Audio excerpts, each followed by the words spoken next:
All right. Ladies and gentlemen, we are here at the pinnacle. It was indeed 12 hours. This is the grand final, aka the final, I guess. I don't really call it a grand final. We'll call it that anyway.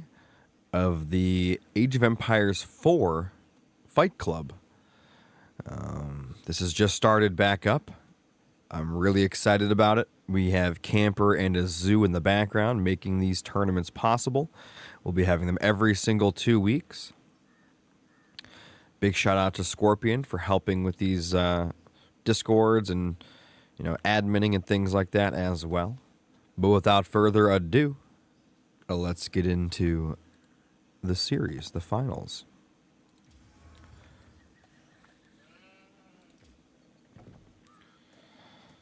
Let me just fix this little score thingy here. That looks pretty good. All right. On the left, in the blue, playing as the Order of the Dragon, it is Tangly Fire. In the upper right, in the red, it's Flame Body, also playing as the Order of the Dragon.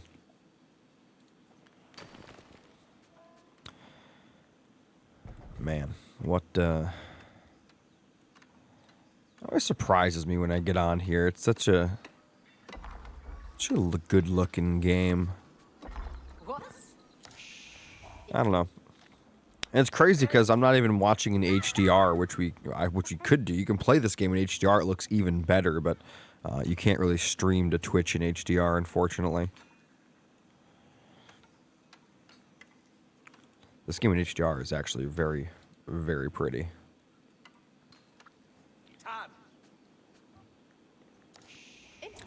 I have a new fascination with Dolby Vision in movies. There's something about it. Dolby Vision plus an OLED is like, it's magic. Like it really, really is. Dolby Vision, Dolby Atmos, OLED is like the trifecta of the movie world. I don't know what it is, but to me, those three things in a movie, God, I mean, OLED, that's not really movie related, it's more preference, but, oh, God. I watched, what was it? Mad Max Fury Road, I believe that's Dolby Vision, Dolby Atmos. That's some good shit. I mean, that's just candy for the senses. Well, I do want to talk about something really quick in the game. Normally, there's not a lot going on at the start, especially in a mirror. But where mirrors are interesting is where they deviate. And as you guys can see here, Tangly has opted to go for the hunt before doing all of his sheep, while Flamebody has opted to go for his sheep and save his hunt for later. Now, there's some schools of thought here. I mean, obviously you go for the hunt, you have to put down this mill, which uses some wood, so you don't actually have the wood early enough for a lumber camp. Showing there's 25 and a bunch of other things. But by doing this, you're saving your sheep for later, which means if your opponent does push early, you can get your hunt out and then fall back to your TC to get the rest of your food, which is safe. And he's getting a straggler trees. I think that what Tangly is doing is overall better. Obviously, we've got the an outpost coming up. He's been getting his gold, maybe a little bit longer. Straggler trees are coming in. He's getting all of his sheep perfectly under the TC. It's pretty interesting. He did an upgrade for Hunt too. I don't see... Oh, I guess they don't show that up top, do they? That's my bad. I guess I missed that. I'm being told that Tangly got an upgrade for Hunt, which means his eco is just going to be superior.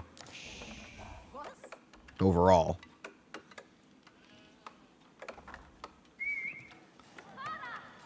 Looks like we just have the Gilded Villager working here.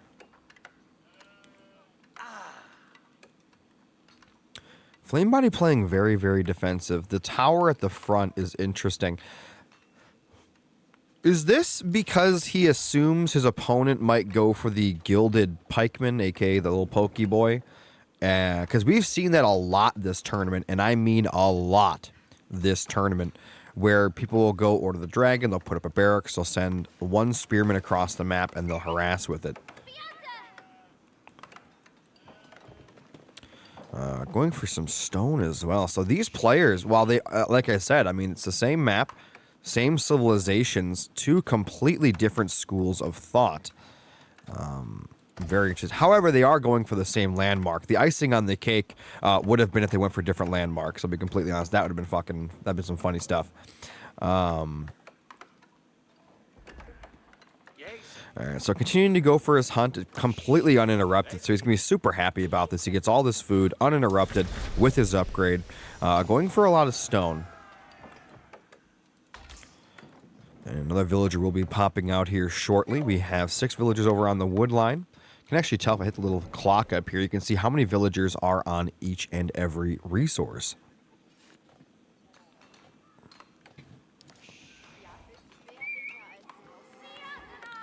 And it looks like Flamebody will be going for his own hunt. They're both on 18 villagers. I wonder who's actually ahead in villagers. I mean, it doesn't really matter. I mean, it's a few seconds ahead, but it's interesting. See which one of those goes to 19 first, I guess. It looks like Flame might be slightly ahead. I guess we'll see it. No, they're right on the money. I mean, they're both completely right on the money. Neither player ahead of the other. However, we are about to see a second town center from Tangly. This should be pretty hard for Flamebody to break, but if we know anything, the second TCs with their nerf, only holding 7 villagers, they are a little bit easier to take down. And they only have 2,500 HP as compared to the main TC, which has 7,000. I'm putting up a stable in the front as well.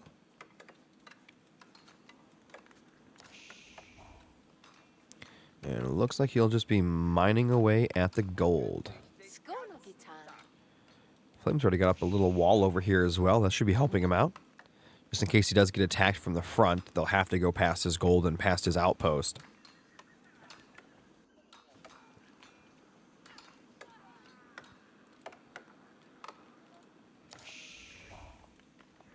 Flamebody has taken a lot of these sheep. He already had a lot before. He's about to bring some more back home. These villagers are idle right now. They got to get back to work. But the double villager production now of Tangly is going to put him ahead. What this kind of does is it puts Flamebody on a clock, and he's going to have to actually get aggressive here. Otherwise, he'll just be out-ecoed in a little bit.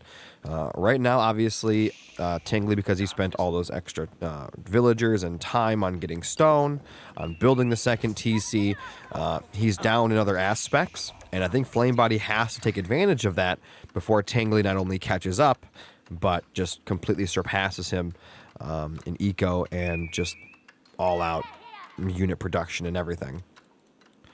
Cathedral coming up now for Flame. So that is a tier 3, a.k.a. a castle rush coming in. Castle Age. And Flame, once he does hit castle, may want to go into some aggression with that.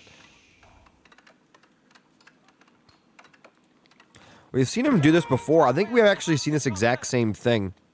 It's something I don't understand too much because going Minemark Palace into a Castle Age doesn't make much sense to me because you could just go for the Aachen Chapel, which would help boost you not only to getting to the Castle Age, right?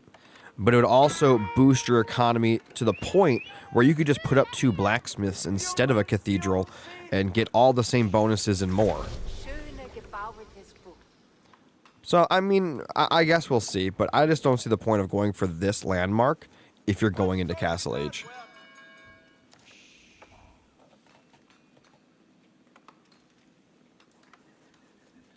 So, you're saying auction only gives you 10% for Order of the Dragon? Interesting. I didn't know that.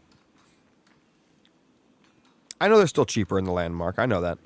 I know they're still cheaper in this. I'm just saying that with the boost of economy from the chapel, it might be worth it to go for the chapel. But if you're right and it's not 40%, it's only 10%, yeah, I guess it's not as big of a deal, is it?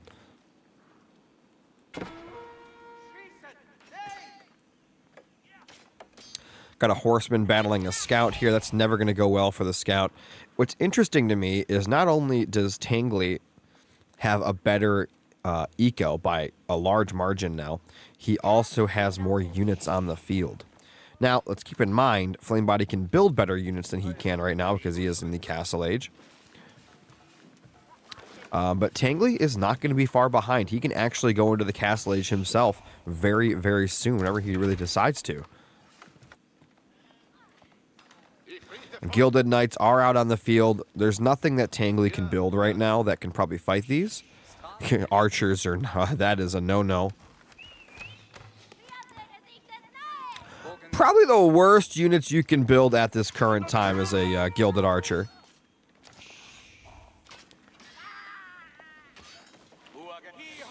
It's funny because normally you see the differences between gilded units and not gilded units when they fight, but because they're both Order of the Dragon, it's basically they have the same kind of units. You know what I mean? There's no advantage there.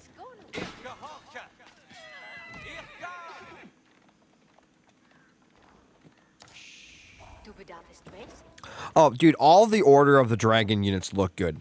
All of them. They all look so, so good. None of you are going to know what I'm talking about. I talked about it yesterday, that the Gilded Knights from, well, basically almost all the Gilded units from Order of the Dragon, they look like the gold-trimmed armor from RuneScape back in the day. I mean, it looks just like it. I'm not even joking. And that was one of my favorite armor sets, was the black gold trim set. Looked really cool.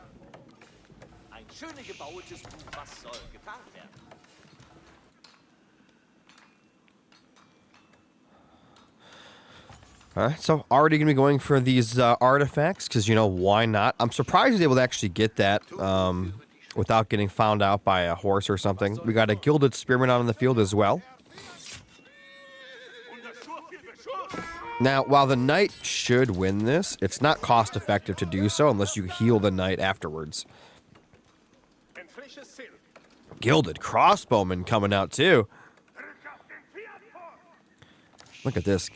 Escorting that prelate all the way home with that Knight. Beautifully done there. Trying to take out the horseman here, too. I like that Flamebody's already set up. He's already got his walls in place basically everywhere he needs them to be. He's got his offensive here, and the only hole he has in his base is covered by a nice outpost.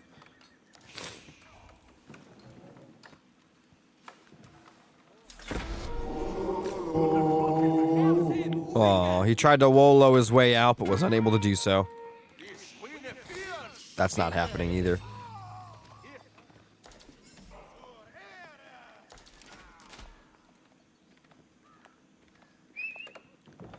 So, I mean, it looks like Tangly's going to go for the old crossbows and spearmen here. And the thing is, this will actually work very well versus a Knight spam. I don't know if Flamebody understands or really knows that his opponent has not walled up at all. I mean, there are holes everywhere that he could be raiding. I mean, look at this. So much exposure here from Tangly, who did not build any walls at all. Instead, these Knights are out here trying to pick fights with spearmen and crossbowmen. What they could be doing is raiding the economy of Tangly. And he kind of needs to do that. I mean, look at the eco difference. 54 villagers to 37. Tangly's eco has gone unchecked for a very, very long time here.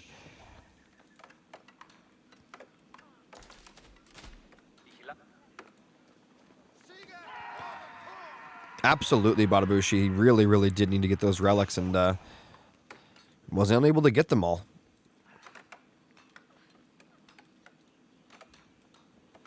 I think that means one relic is in there. Yeah.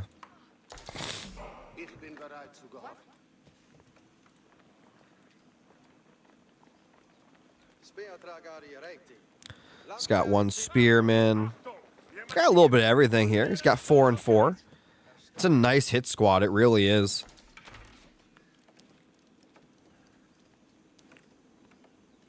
Flame is banking a lot of resources, Camper, but check this out.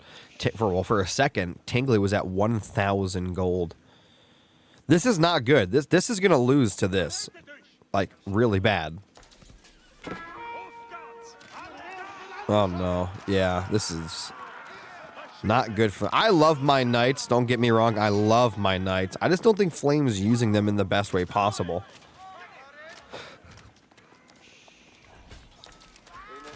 And look at this, Tangly bringing out the knights as well. So he's got the 1-1-1 going. And what I mean by that is he's got archers, aka crossbows.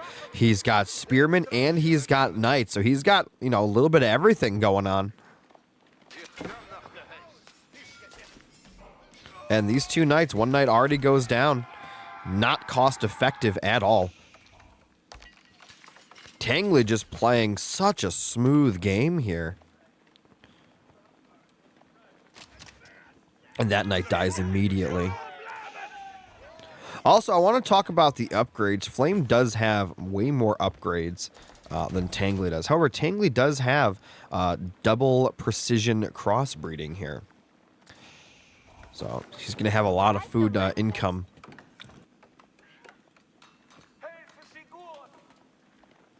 But right now, it's 65 villagers to 43, 26 military to 16. And Flamebody already working on farms. Still plenty of hunt out here for Tangly if he does want to get it. And it looks like he's going to start going for a sacred site on the right-hand side.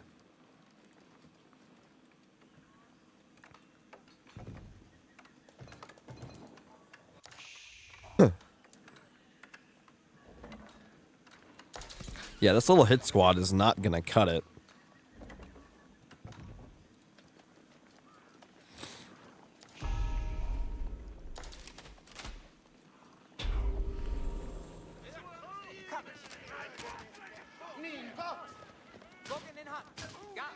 Loses 2 prelates immediately. He does have some reinforcements, but they're getting messed up by those crossbows.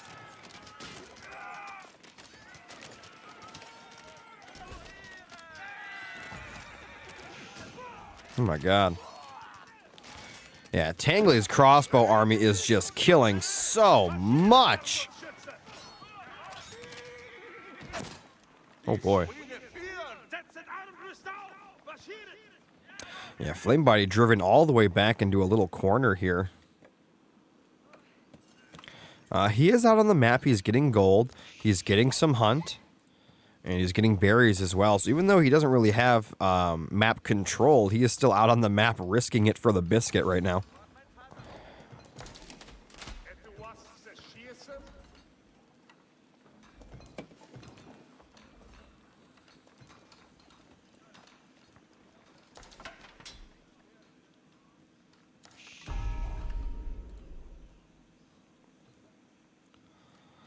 And it looks like Tangly going to go for his second sacred site of the game. And look at this, going straight for that hunt back there. This is going to be brutal. Poor Flamebody, man.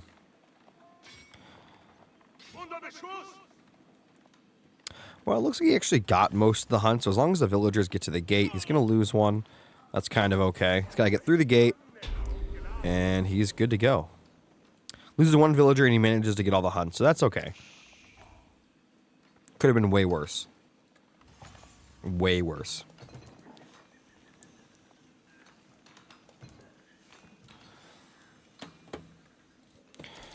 Pretty large force of crossbows and a knight and a few pikemen here. Obviously, getting by this outpost would be pretty difficult.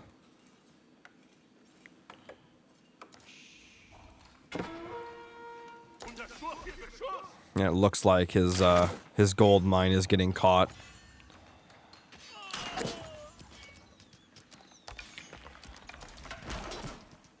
Should be okay for now, but I wonder if Tangly will actually decide to go up there and kill all this, or if he'll just sit here at the front of the base.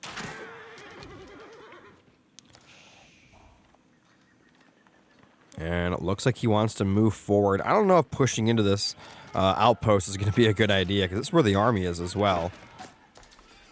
That outpost is pretty dangerous. And he decides to turn around for now. Oh! Poor dude gets sniped on the way back.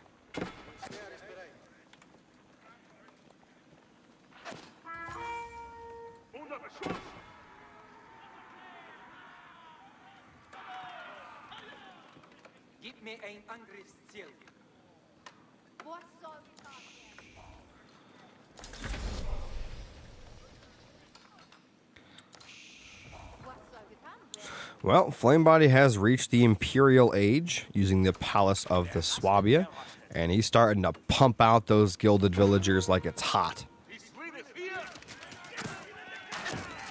Unfortunately, even though he is doing that, he is probably going to lose quite a bit here because of this. These outposts are tough, but not sure they're going to be tough enough here. Wow, he actually does back off. That's actually insane. Pulls his units all back home. That's insane.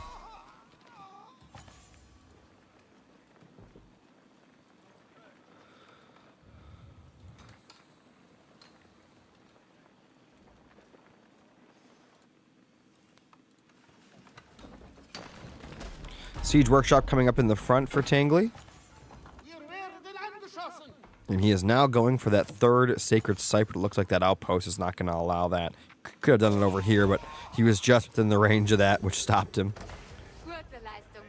Wow.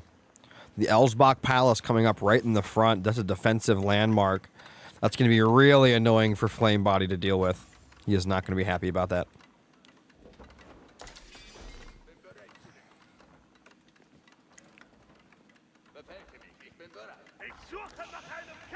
And Flamebody's whole plan, it seemed, this entire game was to just go up in age.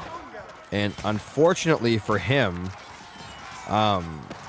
he's not able to be so far into that next age that Tangly can't catch up. Because look, now he's in the Imperial Age as well. So the advantage Flamebody was trying to get just wasn't worth it.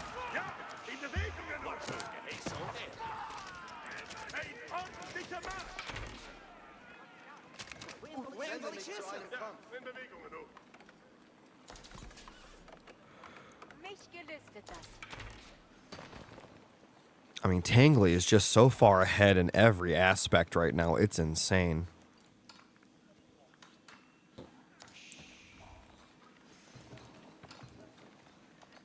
It's going for the cannon emplacement. Oh, God.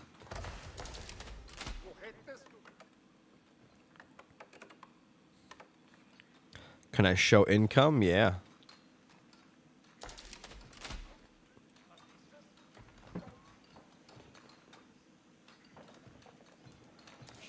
So it looks like Tangly is ahead in food and gold, but Flamebody's got the wood on lockdown, I guess, for now. These guys highly ranked? Yeah, this is the finals. These are the two highest, two best players on Xbox right now, I guess. That's kind of how that works. The Bombard is out.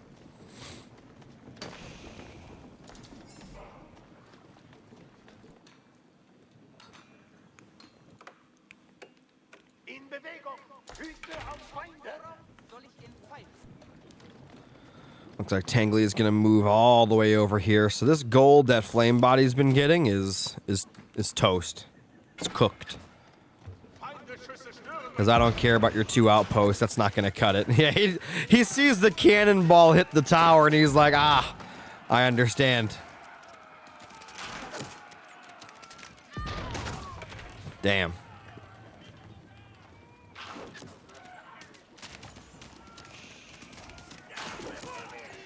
Villagers are going to try to run away. The two knights are giving chase. Oh my God, he's going to find the stone too.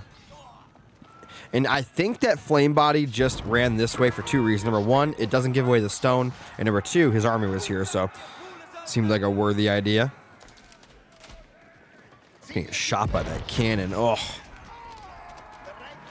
Villagers run to the right while the army runs this way. Not a bad idea. By the way, we're at 200 population to 126. That's not good for Flame. Just running for his life at this point. That poor prelate.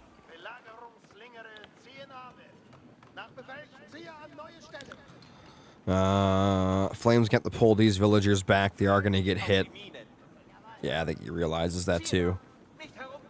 Yep, just pulls back behind the wall. Really no choice. Notice how Tangly actually has a full wall up on each side of his eco.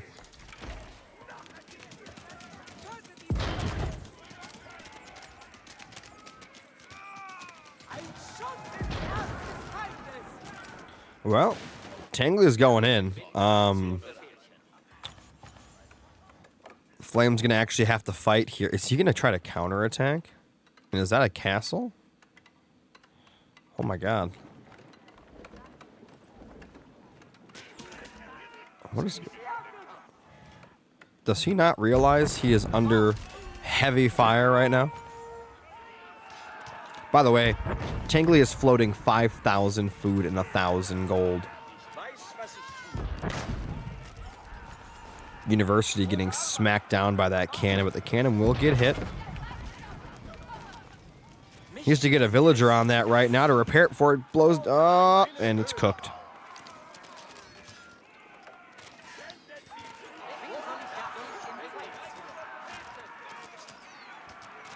Flamebody was already down villagers. This is just making it 10 times worse. Nice micro here by Tangly. He keeps moving, shooting, moving, shooting. That's what you want to see. We do have some gilded hand cannoneers out here for Flamebody. And we all know how strong those are.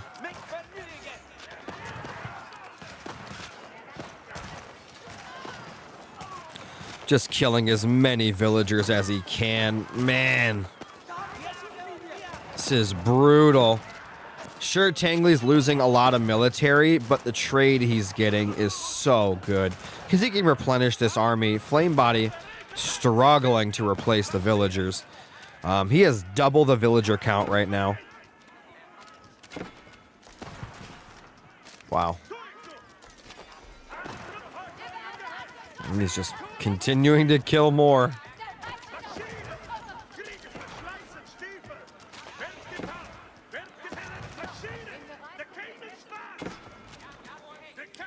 Even sniping the ones building the wall.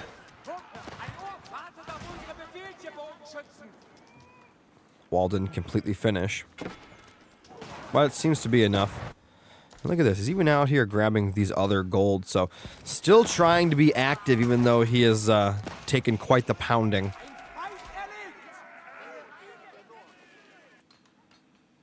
I'm also surprised that Tangly during all of that did not take back this sacred relic, but it looks like this castle is kind of protect it for the most part. Could sneak around the back, but more and more upgrades coming in. Upgrades to Elite, Bloomery. I don't know if Flamebody will be able to protect himself against the next push from Tangly. This next push is going to be disgusting.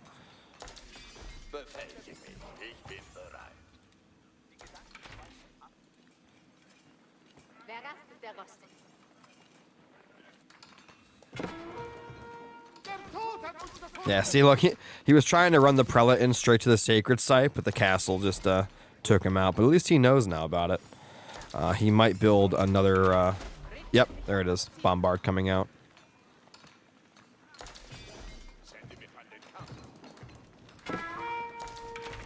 Wow, he actually brings in the knights right under the keep.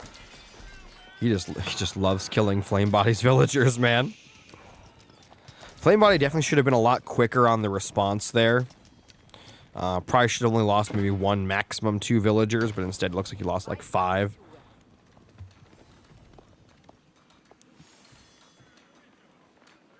And now Flamebody's going to have to come over here and just chill at his gold for a little while, but that leaves everything else kind of exposed.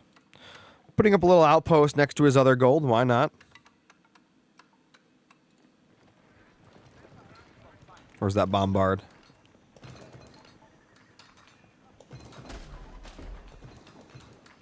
There it is. Wait, no, I'm sorry. He can't even build the bombard because he's max population. It's kind of funny.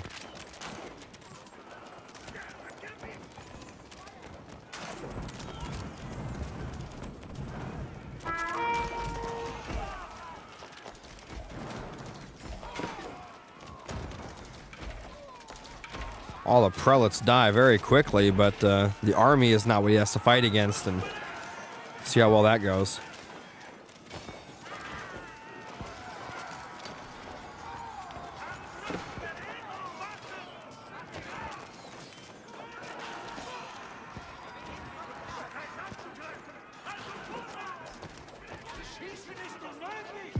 It might be very high camper, but as long as Tangly is constantly fighting, it might be okay.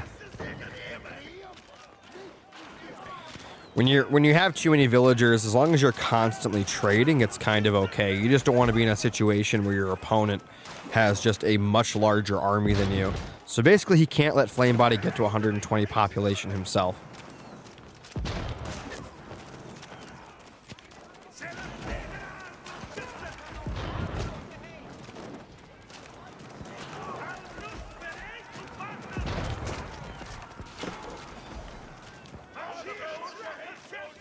Because once Flamebody does reach 120 pop, his military is going to be insane.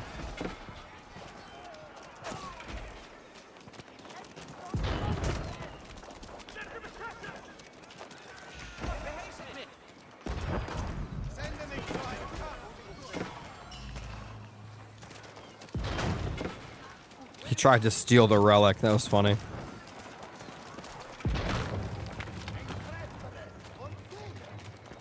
Flamebody reverting back to his gilded hand cannoneers. We've seen him pull out some magical stuff with these hand cannoneers, but we'll see if he can do that here as well.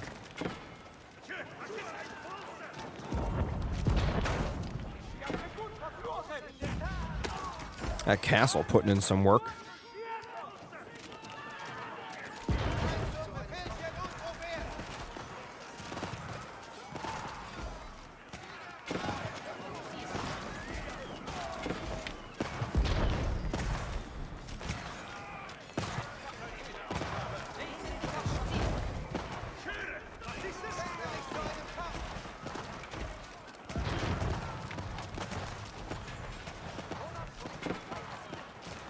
These hand cannoneers are beast moding.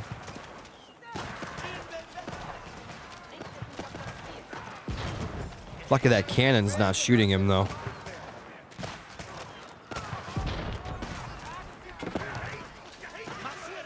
Here comes another one. Oh, God.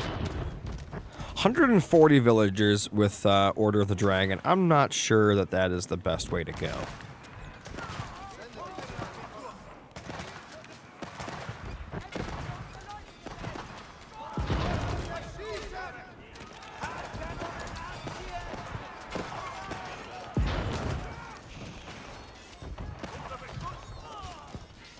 Forgot to turn off auto production.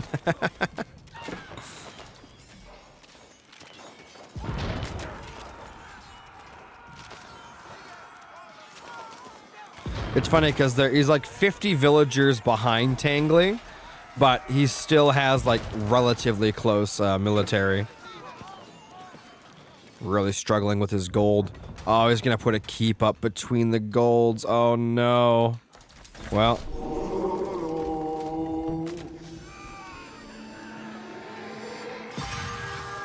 Well, she tried. The counter castle's not going to work. He's going to jump in and then start melting these villagers. He's paying attention.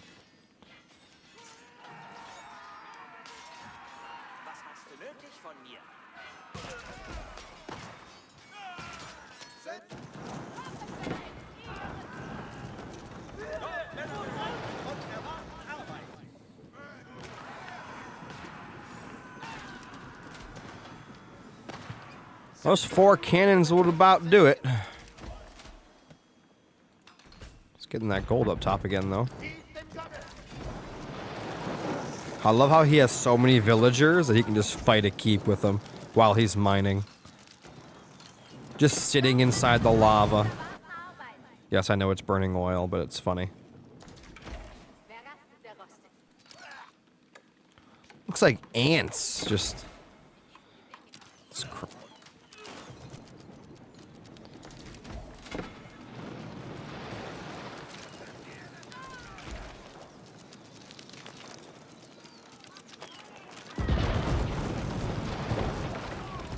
Yeah, he overproduced by quite a bit. Oh, that castle's gone. Gee, these cannons are insane.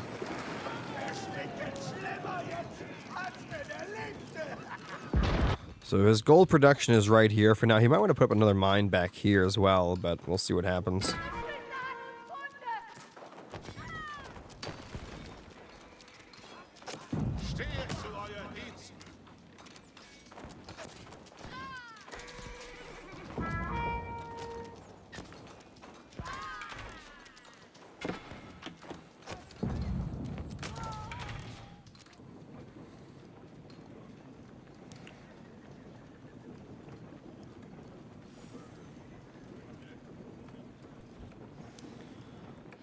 He's got these giant stone walls, man.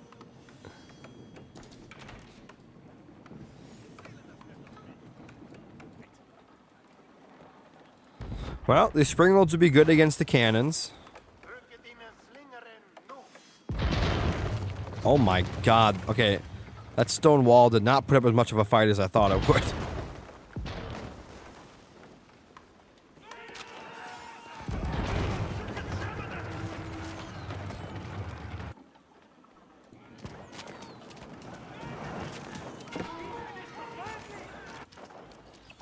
Yeah, running down towards that defensive landmark, probably not your best bet. Flamme is at like 33 military population. Unfortunately, it's just not defending the land down here. And if we saw how fast he went through a stone wall, I can only imagine that a wood wall is not going to fare any better. Just burning, raiding, and pillaging the land.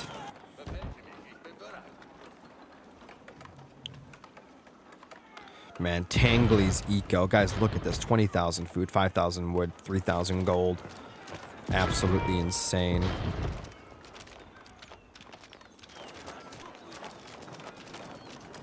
The springolds could line up right here and take these out if he's microing them.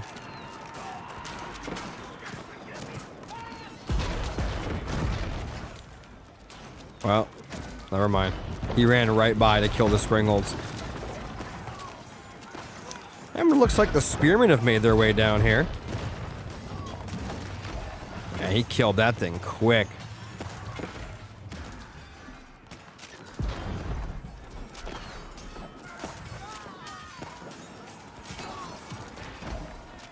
Flame body not going quietly into the night here, just continuing to fight.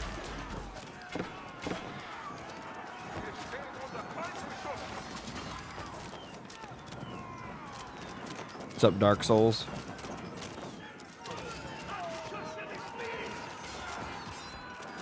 Lucifer, are you excited for the Elden Ring DLC?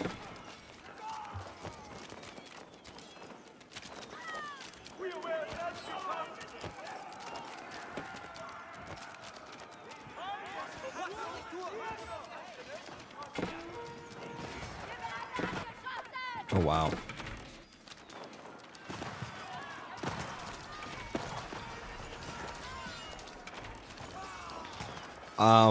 I think Flame Body can resign now. He's got food he can blow and some gold he can go through, but I don't think it matters anymore. And I think he agrees. Tangly has taken game number 1, fellas. That's the tone we have set here, which is kind of crazy.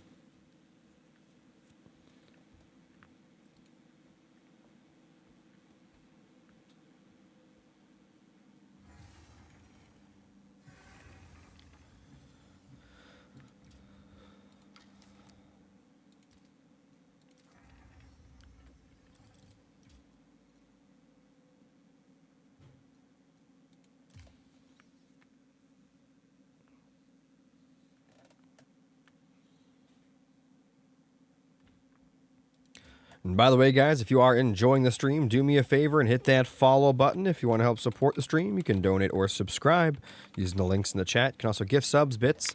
Donations help out a lot because they are what makes these tournaments possible. They are completely community funded.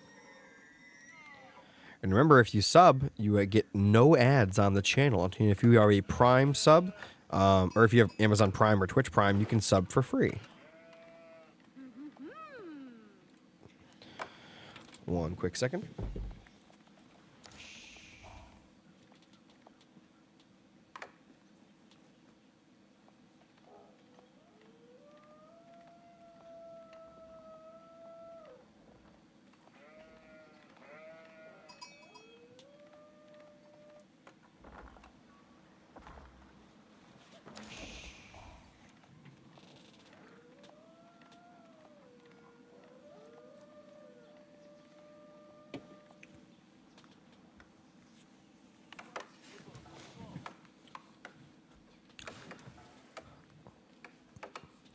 $15 stream streak. I appreciate that, Kimber. I appreciate that, buddy. All right. Ladies and gentlemen, in the south, in the blue, we have Tangly Fire, who is currently up 1-0. So let's update the stat real quick.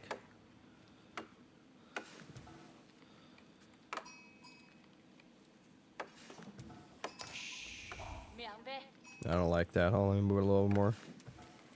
That's better. Yo, Dark Soul, thanks so much for the bits, man. In the upper left, we have Flame... I'm sorry, Tangly as the Chinese. And then in the upper left, we have Flame Body. Going to be playing as the opposite dynasty. And he needs to win this one to put himself back in action. We know how much Flame Body loves his water maps. Let's see how Tangly fights back against us. Already a dock coming down for Flame with 2 boats at 2 minutes. That's pretty crazy.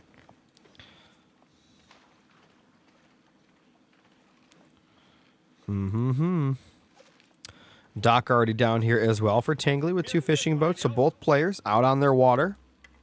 House of Wisdom going to be coming down here for Flame. And the wood line has begun. Both players going to try to get as much wood as possible to fuel their naval vessels here.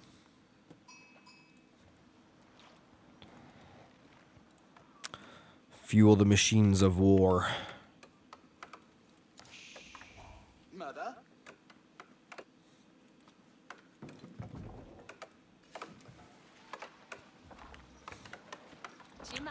Both players, I think they're building their houses. Right? Where's his house at? He's got to be careful. He's going to get housed if he doesn't build one soon. There he goes. Got an Imperial official out here taxing these poor workers. That's not good. It's good for Tangly. It's just not good for the workers.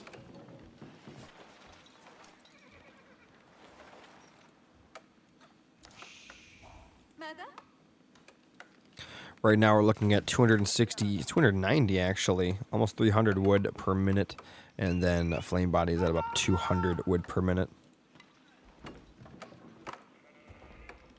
Neither player has opted to go for any gold yet.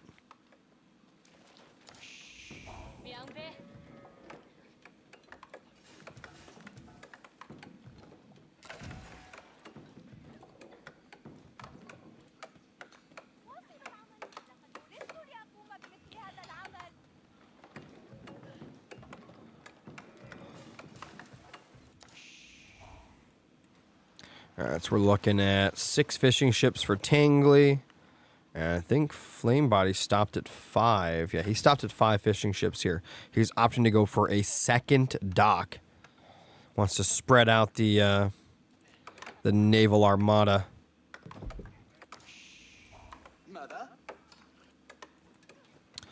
Next age going to be coming in for Flame. Looks like he's going for the Culture Wing with another lumber camp. So he wants to start getting a lot of wood here. Imperial Academy coming down for Tangly. It's a lot of fishing ships. We got 7 fishing ships, 8 fishing ships total down here. And it looks like Flame Body's starting to build some more on his other pond.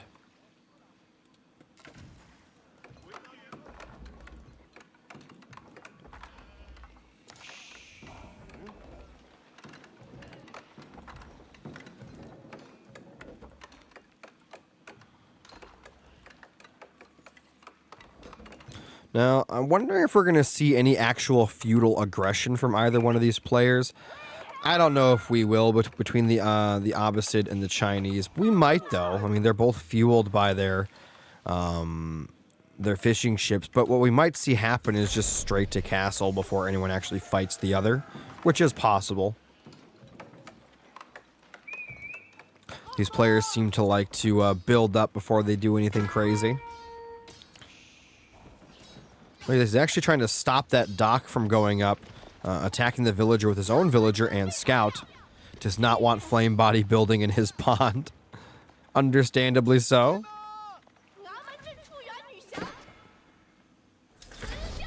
This villager's going to make a run for it. Flame body has reached the feudal age, which so has Tangly. 3 lumber camps. Look at that.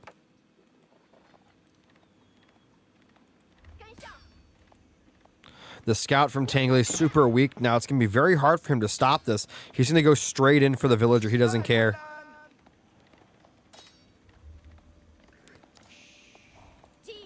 Oh.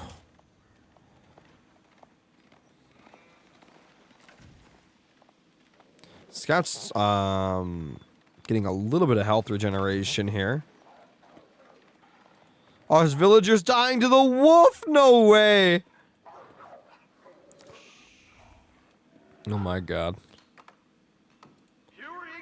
Okay, so it got away, luckily for him. And it looks like another dock coming up in the upper right. There's already a junk ship waiting, but it's not paying attention to where it needs to pay attention. It's going to let Flame actually get it up right there.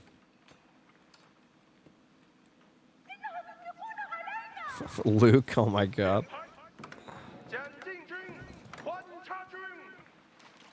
Ah, he found it. No secret docks from Flame. Tangly obviously understands Flame Body's style. He knows Flame likes putting up docks in his opponent's ponds and taking him down. And Tangly just not going to let that happen here. Nicely done, holding Flame Body back.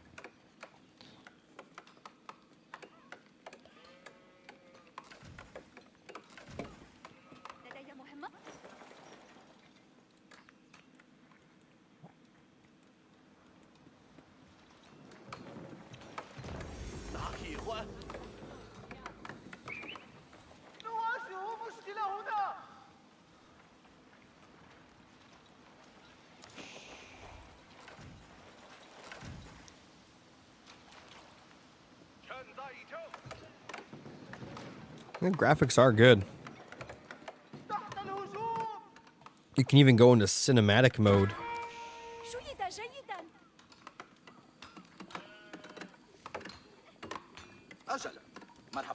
Pretty cool stuff.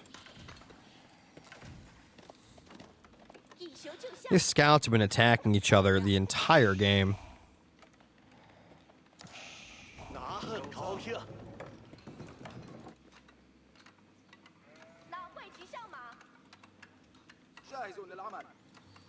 Triple barracks archery range.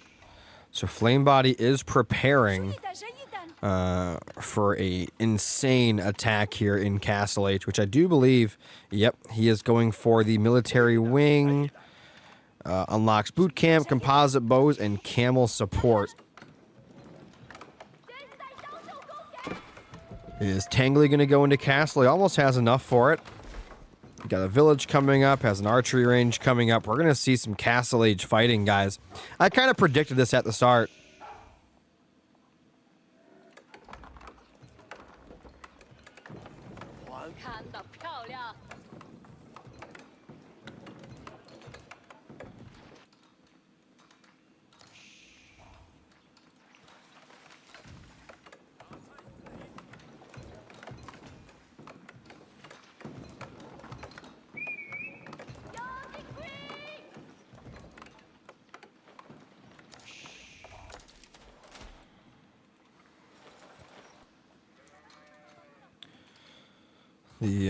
The war machine is about to go crazy. I wonder if Tangly's going to start going for his Castle Age. He can afford it now, so I'm wondering why he hasn't started to go for it yet. There he goes. Gonna put that clock tower right up front. Hopefully Flamebody understands his best bet is to attack the second he goes up in age, but we'll see what he does. I feel like he just might wait, and then it's kind of a waste.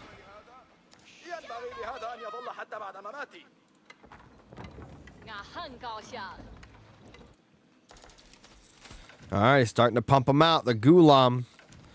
One of the best units in the game, in my opinion. Those things are so good.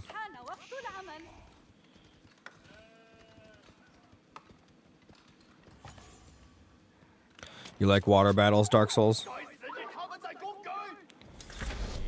It's got the Zuz Gnu out here, but Gulam really don't care about those.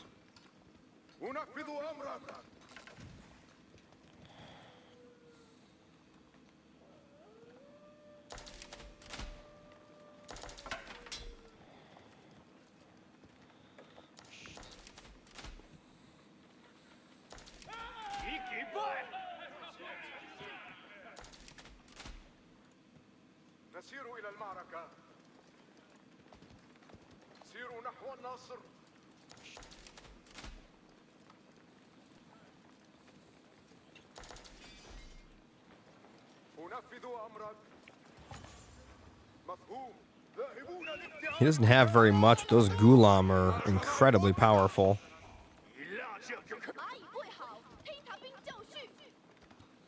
As long as he's getting upgrades here, this could be really, really strong. However, the numbers for Tangly are getting really high. As good as the Gulam are, they're going to need some backup, I think. They are up against the Palace Guards now. Yeah, the numbers is just insane here. The Gulam are, yeah, like, notice how long they tanked for. He doesn't have enough units. Imagine an RTS-based Civ game instead of a turn-based. What do you mean? Like Civilization Revolution? Gulam starting to push him back. We got a nest of bees, though. Oh, my God. What a beautiful shot. The two Gulam going straight for the nest of bees.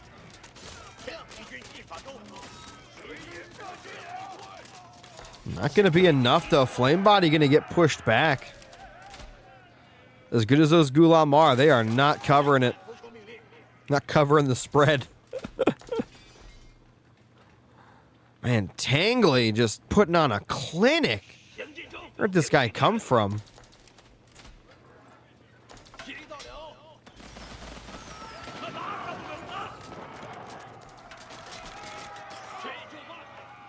Where'd this guy go? Incredible.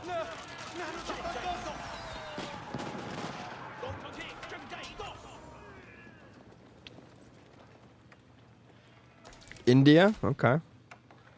He's very good.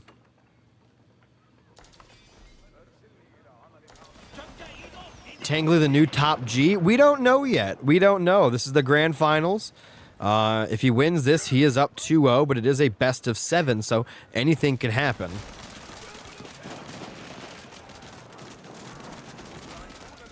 Got a Springald out in the field. The Springolds can take out the clock tower nest of bees, while the Gulam and everything else fight everything on the field.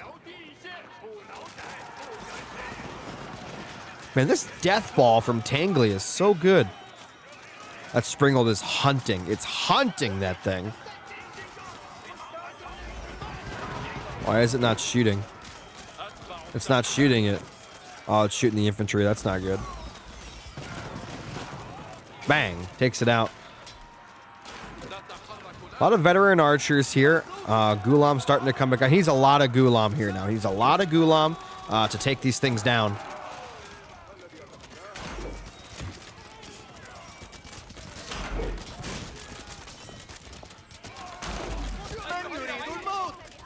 It's like watching a movie.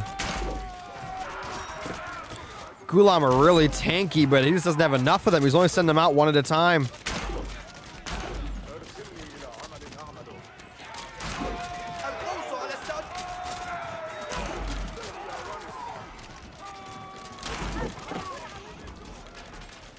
Crazy that these spearmen are just taking down the Gulam so quickly. Well, that wasn't supposed to happen.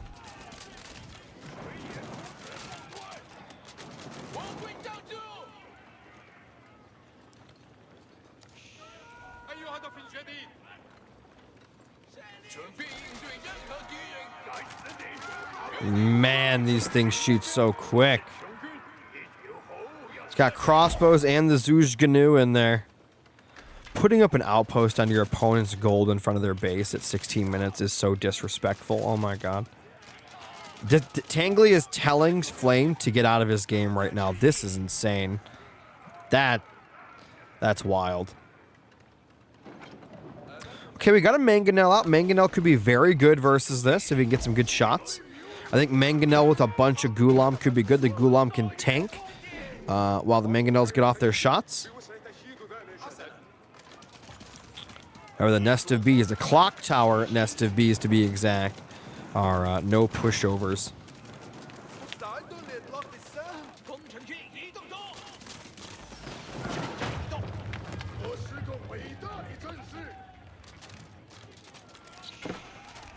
Man, he's putting a castle up here too.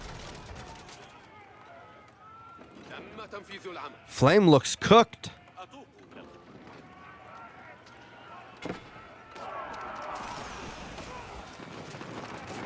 Even going after his naval. Imagine for a second you're on a big warship and a few guys with crossbows sink your boat.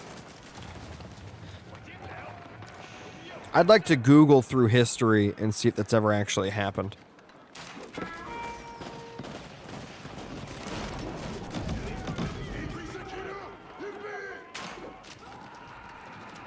Yeah, that keep is going to be gross. Yeah, Flamme sees it now, too.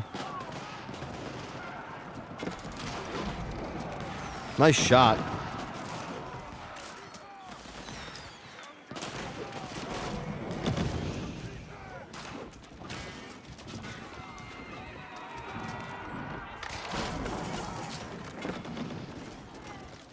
Yeah, he's going to lose the Mangonels here. That's not good.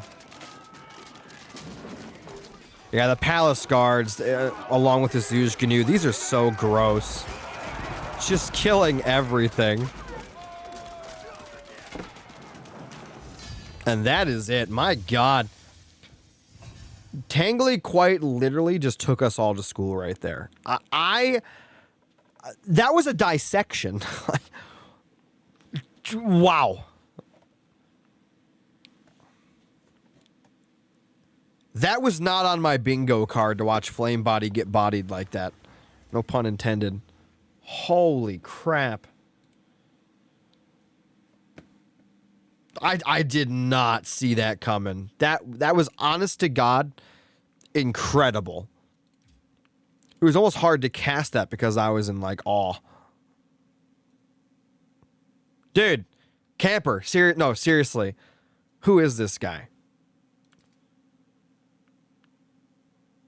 What was his seed, camper? What was Tangly's seed coming into this? I want to know what his seed was. By the way, guys, if you are enjoying the stream, do me a favor and hit that follow button if you want to help support the stream. You can donate or subscribe using the links in the chat. You can also gift subs, bits, anything and everything helps out tremendously here on the channel. Missed it. It's okay. We're only 2 games in, Morgan. He was 4th unranked. What's his record? Because this guy is wild. I'm not saying he's going to win or lose or anything. I'm just saying the games he's played so far, wow. But here's the thing. We all know Flame Body. We know Flame Body. If I were a betting man, regardless of how this series goes, I know he's winning a few of these games. There's no way. Because you know. I want to know why I got him first match. I'm sorry, Luke. I'm not in charge of that stuff, man.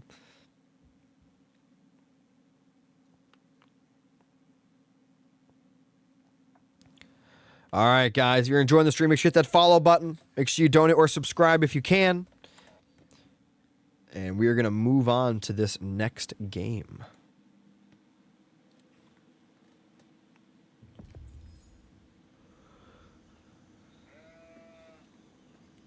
All right. You swap the scores really quick.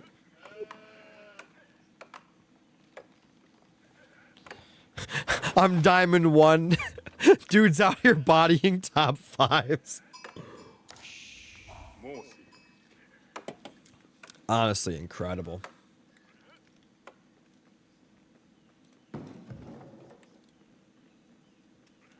Incredible. All right. Here we go. Ladies and gentlemen, on the left-hand side, playing as the Japanese, we have Tangly Fire. On the right-hand side, in the red, we have Flame Body, currently down 0-2, down but not out, playing as Jean d'Arc.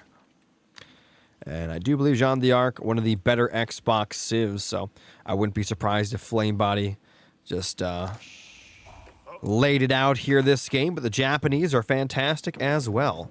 This is a best of 7.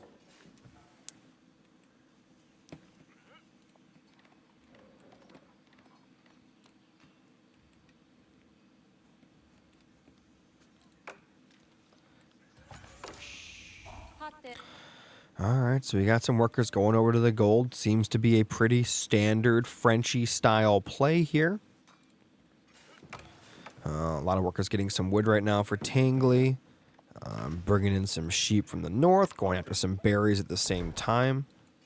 Not sure why he's going for berries if he built a house. That's a little confusing. Maybe he didn't mean to do that. Does he not know that that villager's there? Interesting.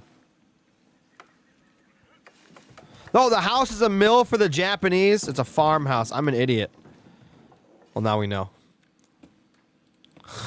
God. Listen, I'm not fully awake yet. It's okay. My brain isn't firing on all cylinders.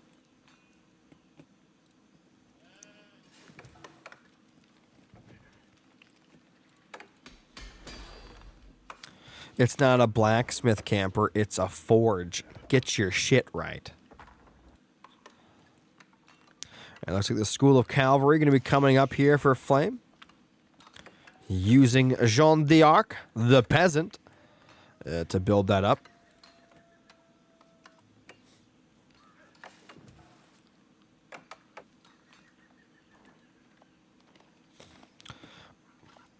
I want to see I want to see some top 2 level harassment out of Flame Body. I want to see knights in every single angle coming at Tangly. That's what I want to see here.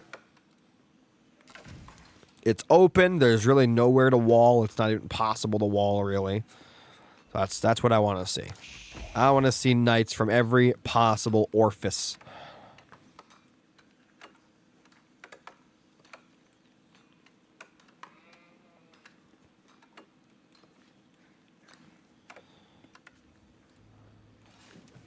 And by the way, if you're wondering why only Jean d'Arc is building this School of Cavalry, it's because she gets all the XP for building it, which gets her upgraded. Imagine not knowing that.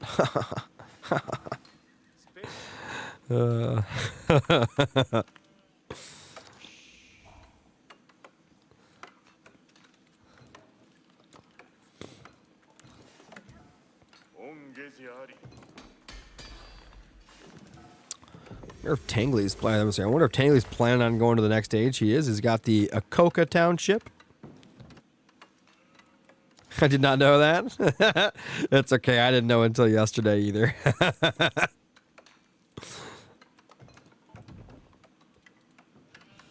That's kind of the joke. Villager going to be working on a nice little outpost over here by the gold. So he is trying to do defend himself for the knights that he knows is coming. Wow, are they actually fighting over this fish? Is this real? What map is this? This is crazy. This man actually built on this pond.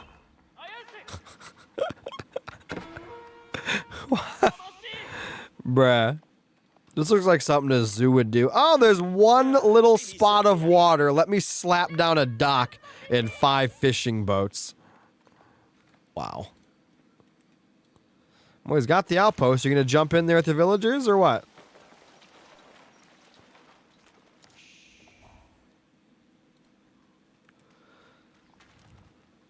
I'm a little confused.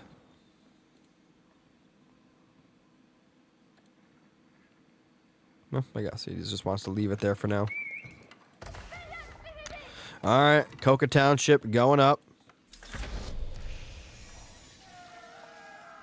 I know it's not a big loss. It's just funny.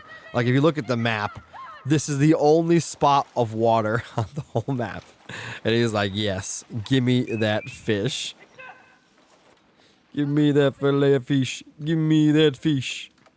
What if it was you hanging up on that wall?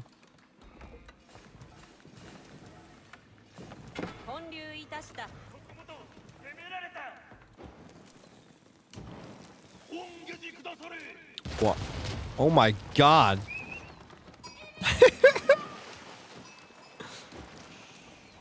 That seems a little excessive. Is that more than half? Let me do some quick maths. Yeah, that's more than half that you just did.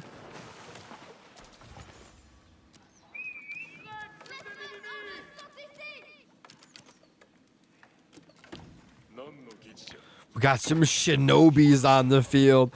You know, the last time I saw a shinobi on an RTS game was Red Alert 3 on my Xbox. And it was, what they would do is they could infiltrate structures. They could, and when they could take money away, or, basically dismantle things from the inside, causing havoc. And when they're fighting, they're like one of the best anti-infantry units in the game. They have these ninja stars that one-shot other infantry. I think it was including commandos as well. And then their special ability was they threw a smoke grenade on the ground, and they were like invincible for like 5 seconds. They could run away. Those were really cool. But back to this game, we got Jeanne d'Arc on the field with her big giant sword. By the way, I am wholeheartedly convinced. By the way, Dark Souls, if you're here, is that not the Julhander, where that one German sword is from all the Dark Souls games? That one really long, skinny greatsword. I think it starts with a Z.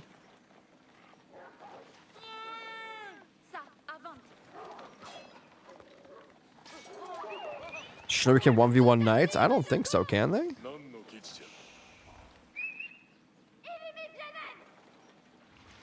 Definitely is. I think so. I forgot how to spell it, Dark Souls, but I think you know what I'm talking about if you do play those games.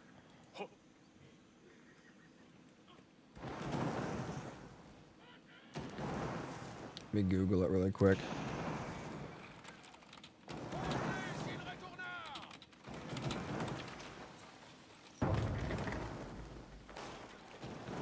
Let me pull out my book really quick. I have the, Is that it? Is that the sword? Let me see. Let me Google this. We're on follow cam. Don't worry, we're not missing anything.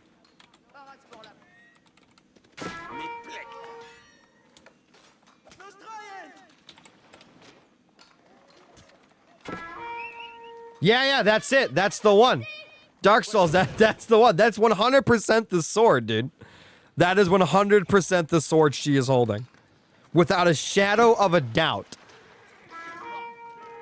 Yep, Greatsword and Elden Ring too. Absolutely. Dude, look at it. That's the sword. It even has the thing on the blade. Look, it has the little thingy. Dude, that's it. That's the sword. That's that beast of a weapon.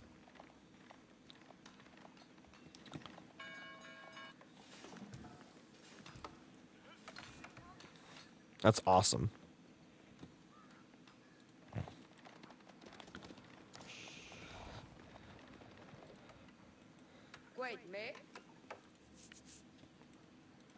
This man built a junk ship just to hold down the water. That is great. Are those cheaper for them too? No, it's just fishing boats are 30% cheaper. Flame Body put up an outpost and everything just to get this boar, but the boar is on the... I was surprised. Moving from Age of Empires 2 to Age of Empires 4, the boars give an absurd amount of food, but also the boars in this game are extremely dangerous. Elden Ring, didn't think I'd ever see an AoE forecaster in a game full of nerds. That doesn't even, first of all, that sentence doesn't make sense. Secondly, Elden Ring is probably one of the top 5 games ever made, maybe even top 2. Right up there, right alongside Skyrim. So those are, in my opinion, 2 of the best games ever made. Just beautifully made.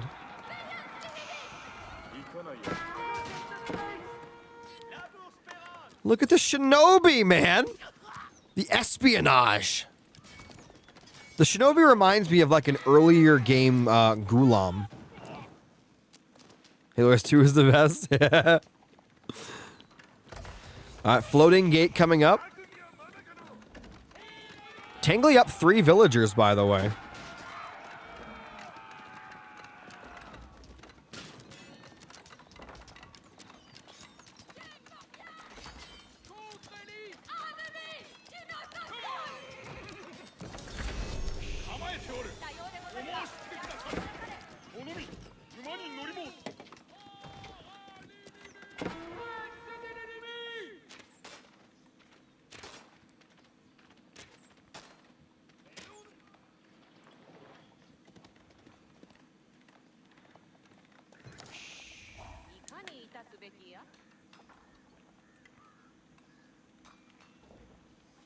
Look up Ben Franklin in chess. My favorite chess player is Bobby Fischer.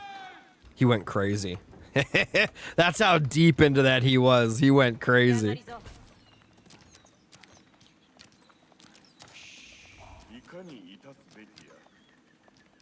And he also played differently than other people as well. He thought about the game in a different way. This man is ramming down I guess it doesn't really matter, does it?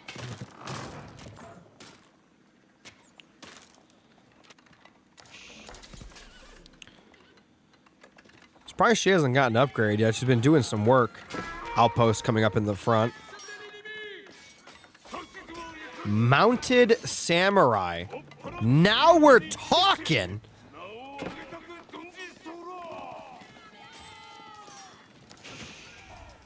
He needs more of them, though. Get out of there, samurai. You need to back up. Oh, no.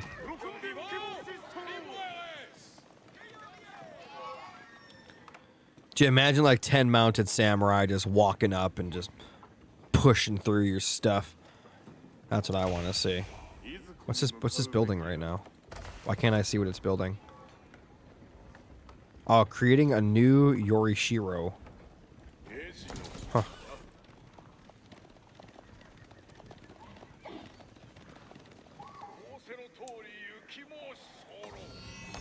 Oh, there it is. Yo, what is that box he has? There ain't no way you're underarming that box. Alright, so he's got some more mounted samurai. He doesn't have enough of them, though. That's the thing.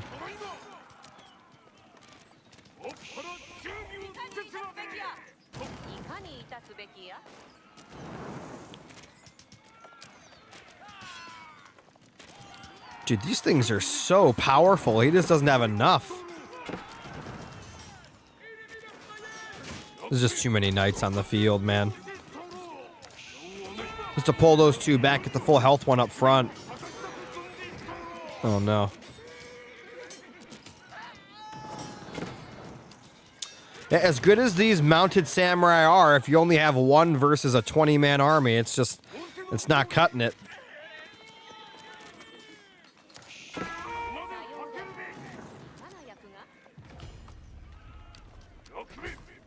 He is getting food throughout the map, though. He's getting a relic as well. Wow, he really forced him to back up. That's pretty impressive. You put that box in a forge and it gives you 75 gold per minute. Listen, I understand that. What I'm saying is, ain't no way dude is able to hold that box with 1 arm. Like that.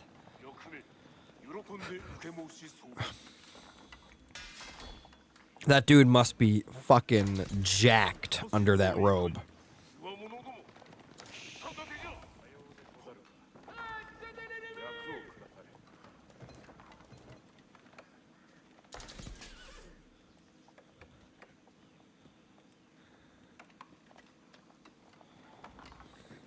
All right, we got 4 of these now. Look at these bad boys. He's got 5 of them. Those actually might be able to put up the fight now. He does have a Jean d'Arc on the field with the upgrade now, though. No upgrades for these, though, as well. There's no upgrades at all.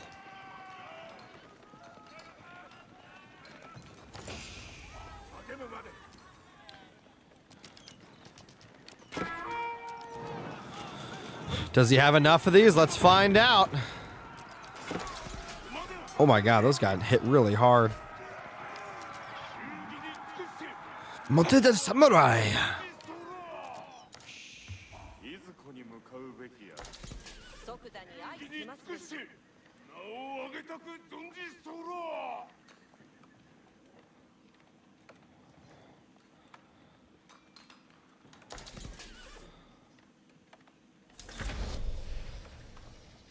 Dude, Japanese stuff is so cool. Like in every game, Japanese stuff is just dope as shit. What is that? Wow.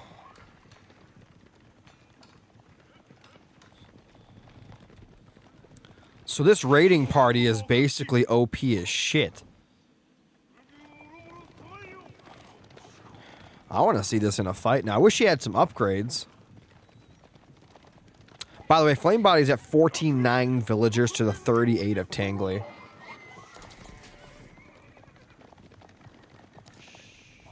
Oh, that knight is screwed. It's a veteran Holy Knight, though.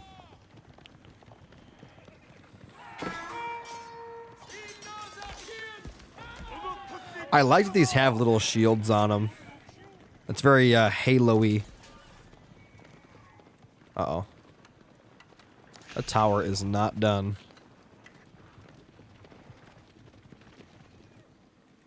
It's funny because what I'm looking at here is these units are not bad against anything in this army.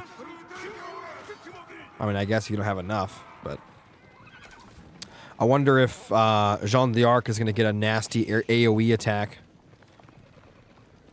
That's a Jerome buff? That's exactly what it is. It's a Jerome buff. That's exactly what he's got. Oh no, he attack moved. Pull those back. You're wasting 3 knights. Or 3 samurai. Civilization Revolution on Xbox? Yeah, some people, the game is still played every day, I'm pretty sure.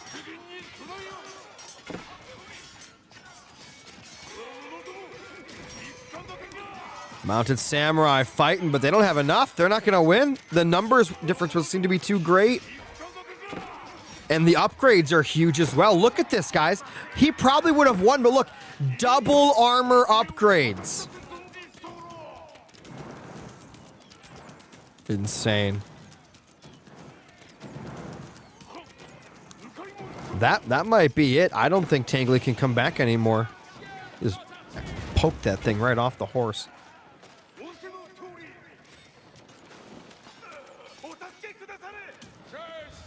I don't know, guys. This might be the end for Tangly. Jean d'Arc, a little too powerful.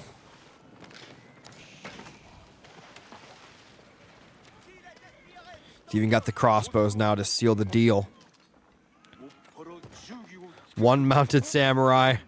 Not gonna cut it.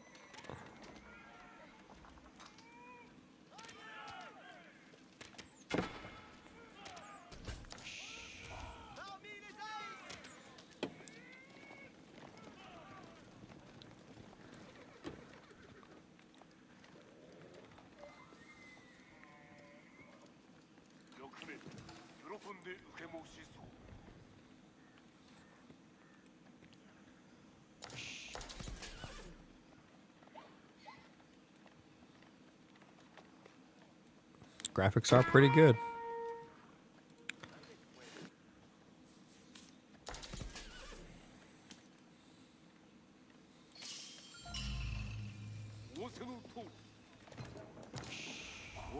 Where's he putting that relic now?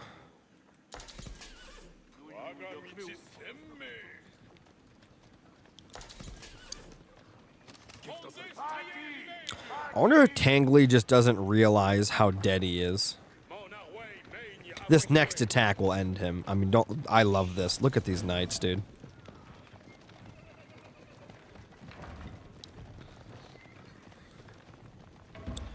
As cool as the mounted samurai are, they're no match for an absolute fleet.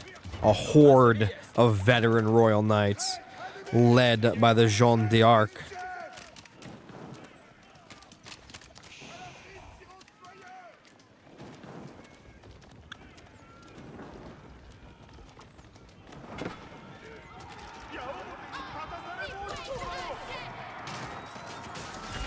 No way he tries to pull that off, dude. He went for the YOLO WOLO. He really tried to do him. I don't think Royal Knight has ever been meta Dark Souls. It's just very good.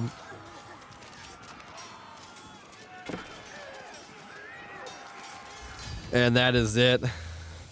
Yeah, it definitely was his only chance. Unfortunately, could not pull that off. And it looks like Flame Body putting his name on the board, not going quietly into the night. Do not go quietly into that good night.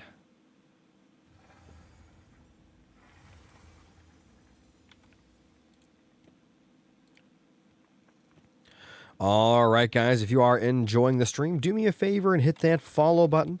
If you want to help support the stream, you can donate or subscribe using the links in the chat. You can also gift subs, bits, anything and everything helps out tremendously here on the channel. If you sub, you get no ads. And also remember that this is a community-funded event, as are they all. So when you guys do donate, it helps make these possible.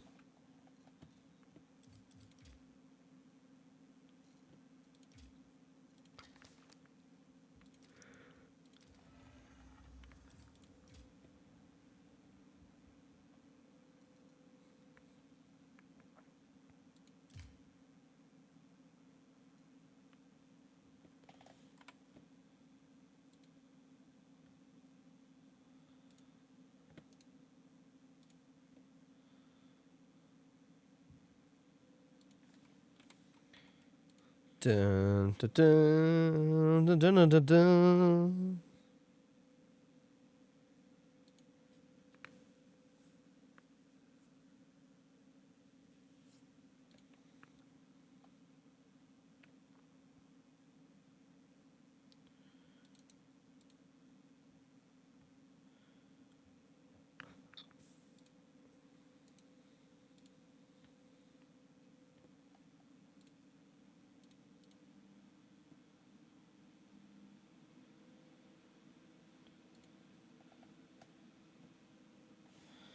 Just reading some stuff.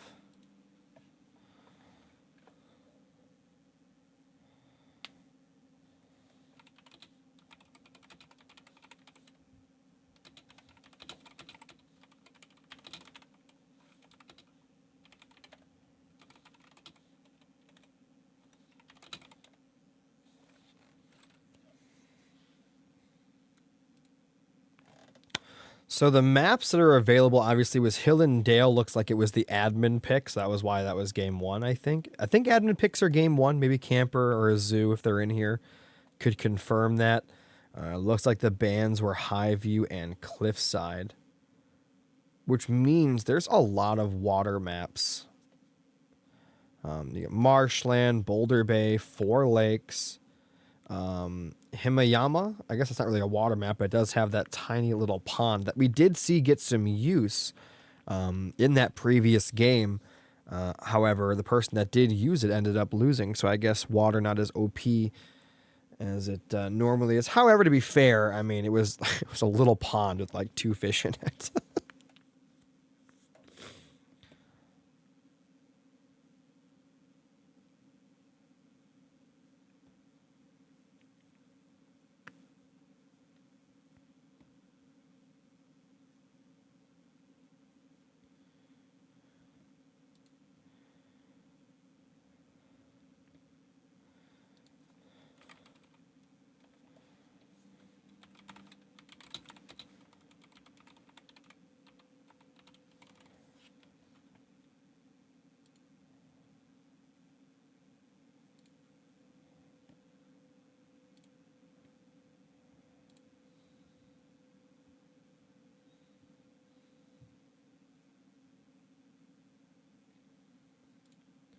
All right, let's hop into this next game.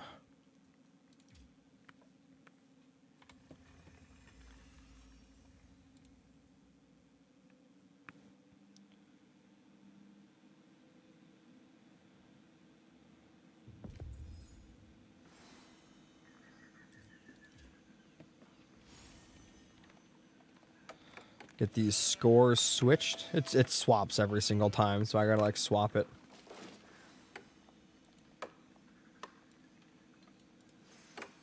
All right. And it looks like it is going to be Boulder Bay on the right-hand side, currently up 2-1, but he did lose that previous game. It's going to be Tangly Fire playing as the Holy Roman Empire. And on the left-hand side, we have Flame Body. Going to be playing as the Ubids. Ubids.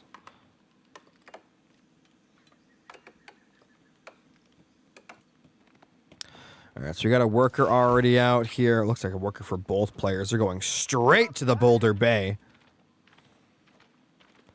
Not messing around at all here.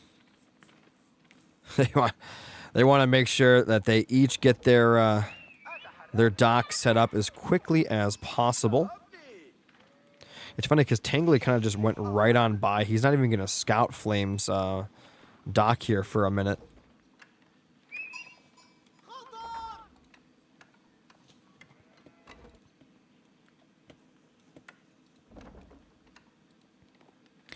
And it looks like Flame Body just going to continue to scout. He's got a lot of sheep. How many sheep does he have? He's got 4 sheep here.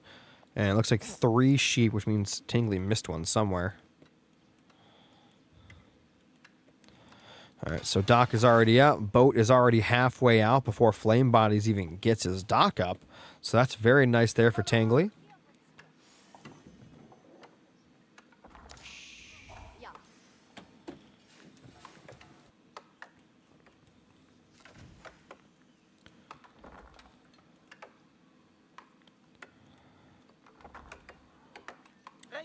So we're looking at 4 villagers on the wood line, 5 villagers total on the wood line.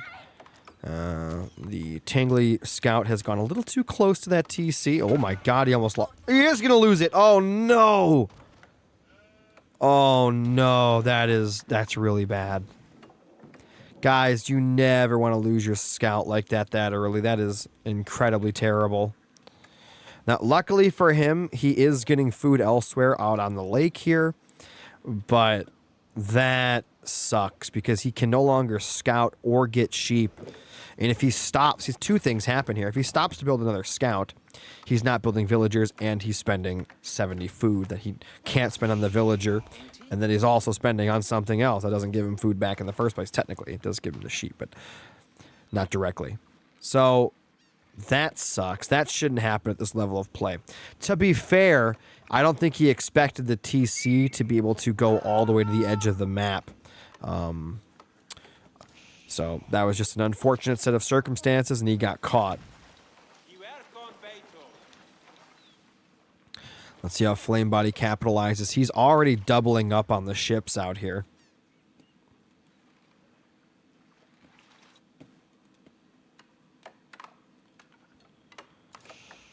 Got another house coming up. Lumber Camp. We got the House of Wisdom on its way up.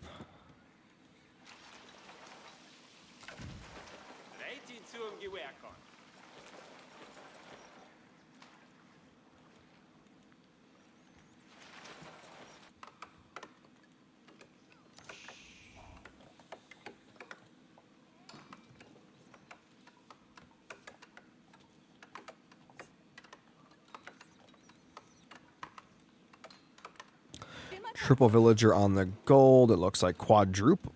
5 villagers actually on the gold for Tangly. Second dock now going up as well. And it looks like that next age, the culture wing advancement. Build this wing to advance the next age in 20% less time with 250 less cost. So Tangly's got to get up here. He's got to start going to the next age as quickly as possible. So as we all know, in these naval warfares, one of 2 things happen. Either you get to the next age first and start building your war vessels first, which gives you the leg up. Or B, You get to the next age a little later, but you have more docks once you do hit that next age, which allows you to pump faster than your opponent, catching up and then surpassing them.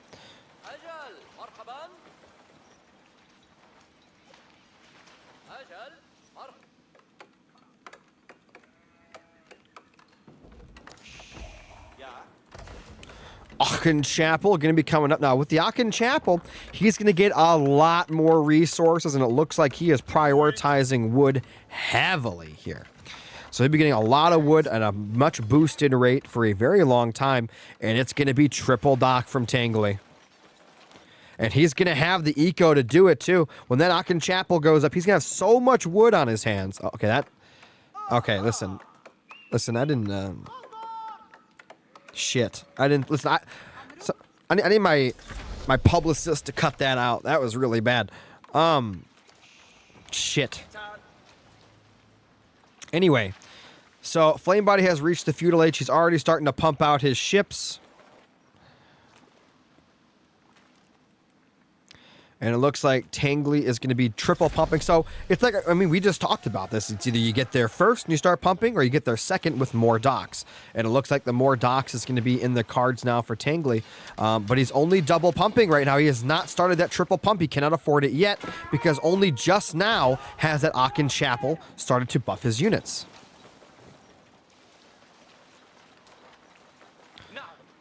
The Bagla are out on the field. These are some incredible ships. So you're going to build some, yep, demolition ship. Nicely done. Let's get the camera here for some naval warfare action. I love this. I wish Halo Wars 2 had this. I wish all RTSs had this mode. This was genius by the developers to let us do this.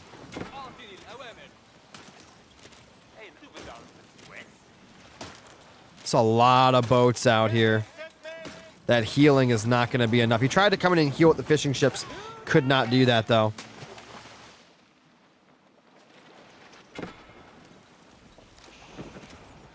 Those fishing ships are going to get hunted down now as well.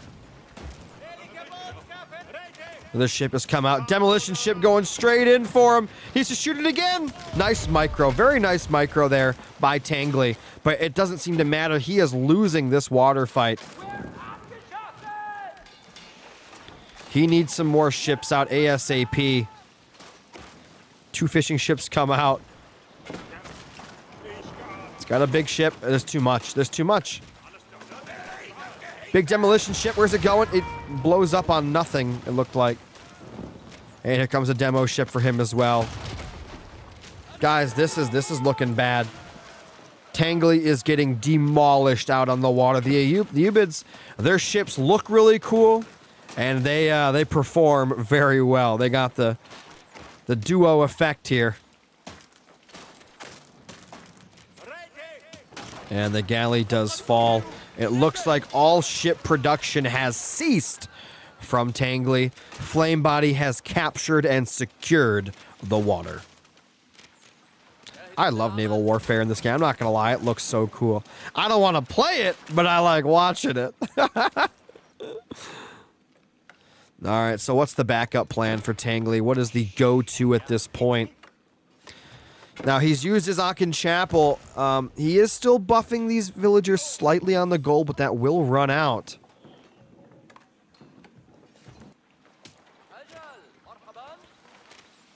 We actually have a clip from Stretch the other day. I think Camper clipped it. It was an incredible clip. Probably one of the best demolition ships in the history of Fight Club. That'd be good for a... thing later. What is this thing? Oh, it's an arrow. Oh, he's looking for another dock. Interesting. You know what would be a crazy play on this map? Hear me out, right? Hear me out. Hear me out. You make a trade ship, right? You go across the water. You make a dock over here, and then you demolish the dock. And then your opponent has no idea that you're fishing over here. Because who's going to scout that, right? Oh, that could be really good. Could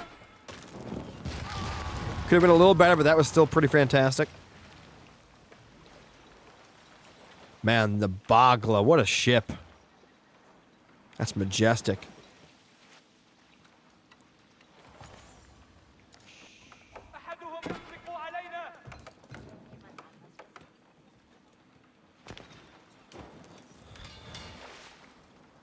Is that thing shooting cannonballs now? What's he building out of there? Wow, he's not giving up. He is not giving up the water. The balls on this guy.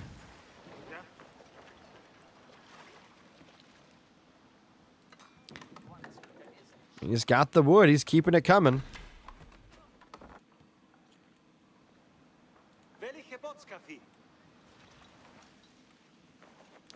Yeah, Tangly refusing to give up here.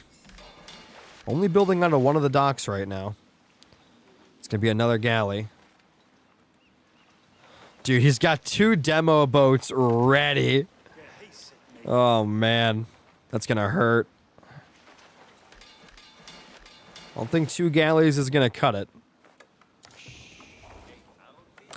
50 villagers to 33. Obviously, that is skewed by the amount of fishing ships. Wow, those have insane range. We can't even see what the actual range is because it doesn't show that circle. Wow. Dude, they got Chris Kyle in there with like a flame arrow cannon. Why would he stop building ships if he's going for ships? I don't get it.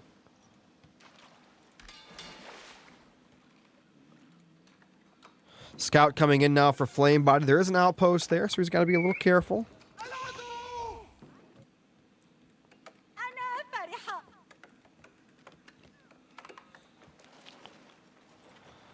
All right, starting to produce again. Double production here. We've got a galley as well as a demolition ship. I mean, if when you're not taking out the docks, what you do here is, I'm gonna be honest. I would be dropping out with demolition ships. I wouldn't even be building these. I would just be trying to sneak in demolition ships to hit these fishing ships on the water. Great damage here. Going after him. Gotta spread them out quick. Gotta spread. Nice job there. Takes out both the ships. He still has the Bogla left. And that is a very, very powerful boat.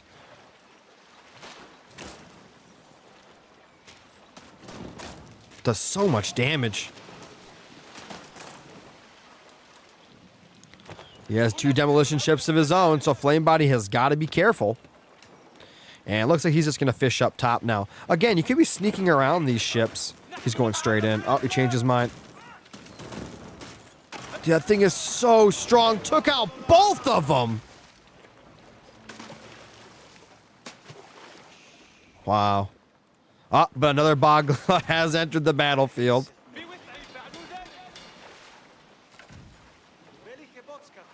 I think you know what he needs? He needs a Hulk. We need a Hulk out here. That's what we need. He is building one. Okay. He's got a Hulk right there, too. That'll help. Demolition ships coming from both sides. He changed his mind, though. Coming in again. Changing his mind again.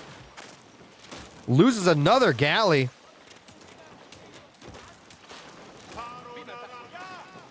Oh my God, he's got another Bogla on the field. That's going to be insane. We do have some camels, some camel lancers out here with some Gulam. Keep in mind, Flamebody, I should have mentioned this earlier, he has made it to Tech 3, a.k.a. the Castle Age. And we all know how good the Gulam are against people that are turtling. And why I say that is their armor is incredible. It's incredible versus ranged attacks.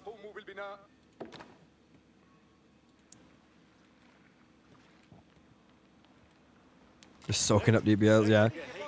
Dude, he's got a... Dude, this is going to be a battle out here. You got 4 Boglas, though. Wow. He's sending it. He's sending it. Now, if he goes for 1 ship at a time, this could be really good. He has to be very careful not to run into that explosive Dow, though. Why isn't he running into it? There it goes. Oh, beautiful! Right in the middle! Oh, God! Why isn't it exploding? What happened? It's stuck. Oh, no! No! Oh, man.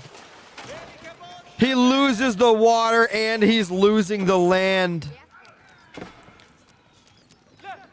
Everything just going the wrong way for him. Flamme absolutely you know what? Let's be fair. Tangly took Flamme to school earlier. Now Flamme said, listen. I taught you everything you know, not everything that I know. That was incredible.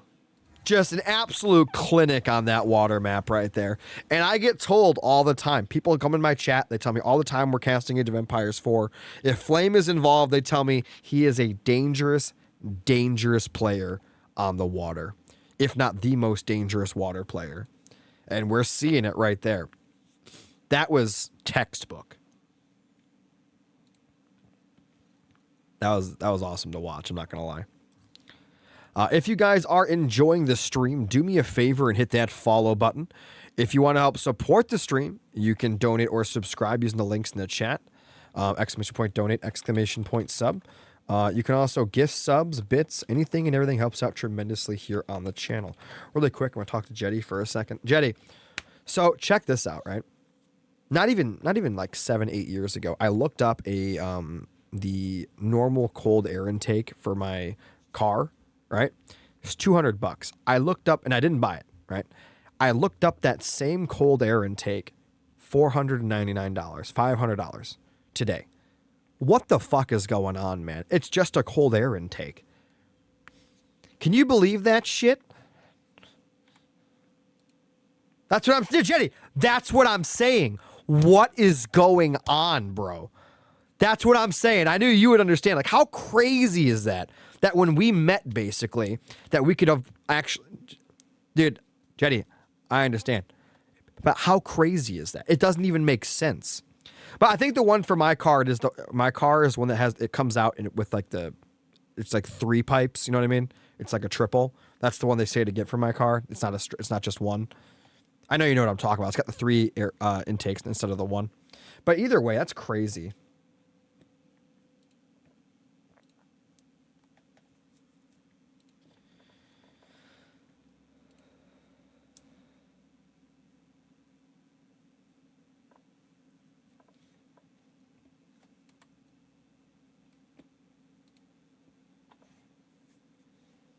All right, guys, give me one moment. I'm going to grab something from upstairs, but I'll be right back.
My bad, I'm back.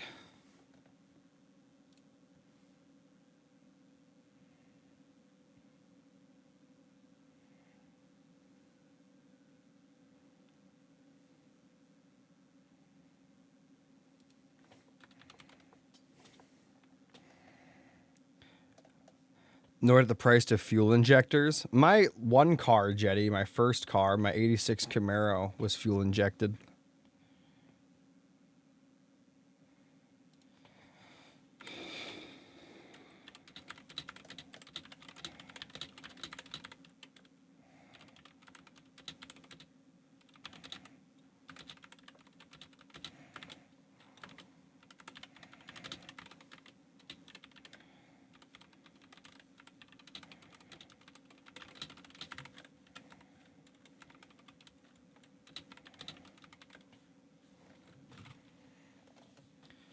For 4 on eBay. See if I can send you the link to this, Jetty. Hold on a minute.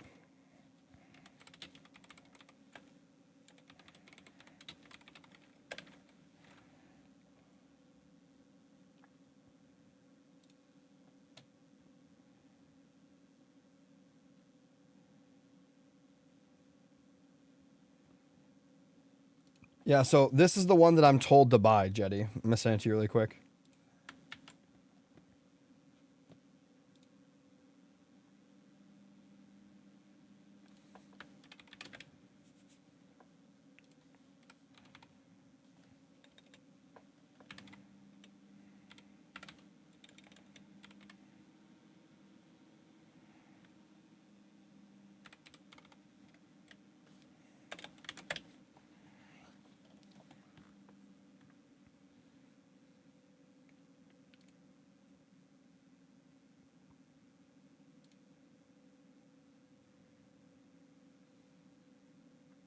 All that for 15 horsepower, Jetty.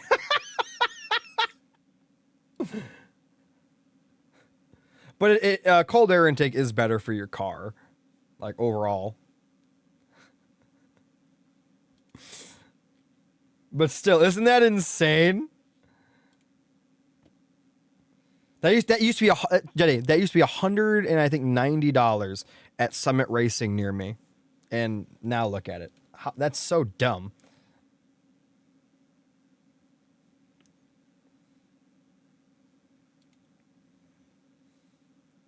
Oh yeah, Jetty. I actually have a Summit Racing near me. I don't know if you do or not, but that's. Yeah, I think you'd be jealous of having one of those stores. Do you know what Summit Racing is?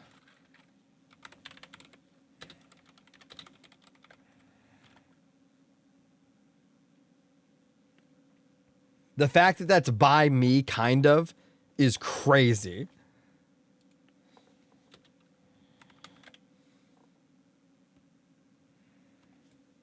Apparently, they have one in Ohio, which is right next to me. Like it's right. It's like not that far from me.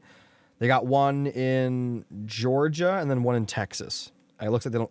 And I guess they have something over in California or Nevada on the left side by Cali, by Reno. Interesting.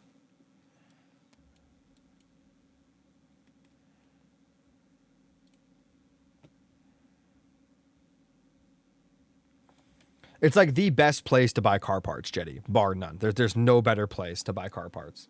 And you always, it's like the micro center of car parts.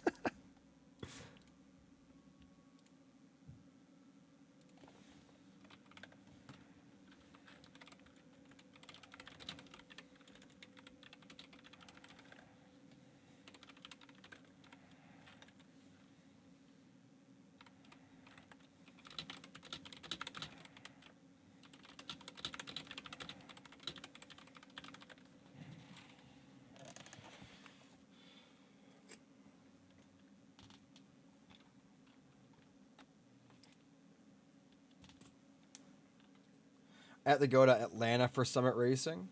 Is there one in? Yeah, oh yeah, that's right. That's right. That's one in Georgia, right? Atlanta, Georgia. Yeah, yeah, that makes sense.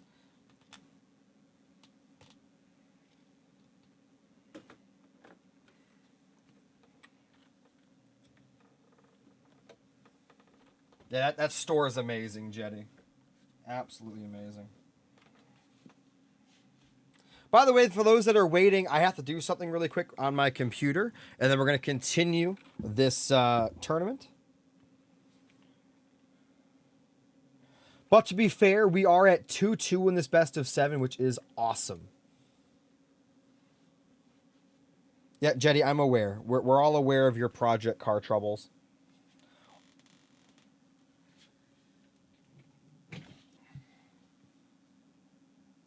Oh shit, my power strip is fallen.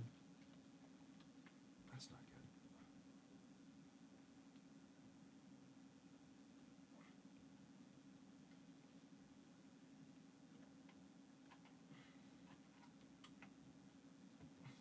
Funny thing. So you know how they say you should always plug your TV into a power strip? Like, you should definitely always, or a surge protector, not just a crappy power strip, but a good surge protector. I'm going to tell you guys something. It can happen to anybody at any time. My dad's TV upstairs, 75-inch TV. It's not like an OLED or anything, but it's still, it's a big TV. It costs some money. The other day he was watching it. He heard a popping noise. TV turned off. It's done. Obviously, it's one of the boards inside that is broken, but it's just not even worth getting fixed. It's like hundreds of dollars just to fix the board. So you guys, make sure if you have any nice electronics, I don't care if it's your computer, TV, whatever, spend a little bit of extra money, get a nice surge protector / power strip to plug your guys' stuff into. I know that sounds ridiculous, but please, please, please, please do it. It can happen to anybody at any time.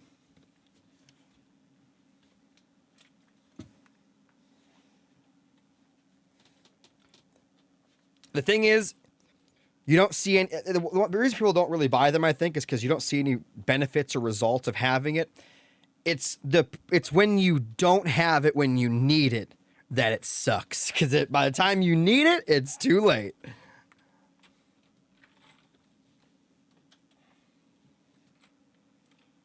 It's too late to apologize.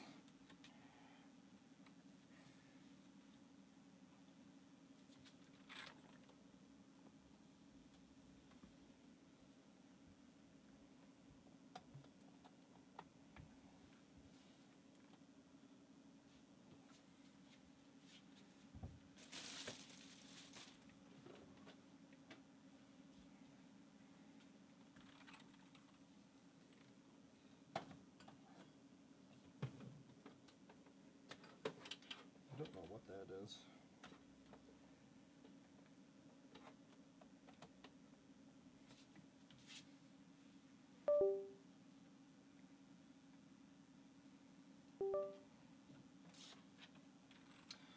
My computer does not like that.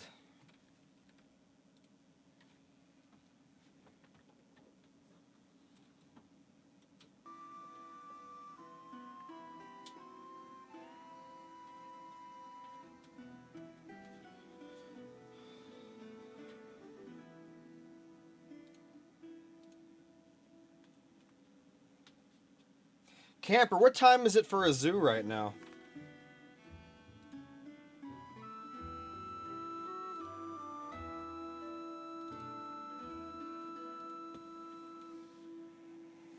Used to have my laptop plugged into the wall and started to hear a crackling noise from the socket. Yep, Jetty, I actually have that on one of my sockets.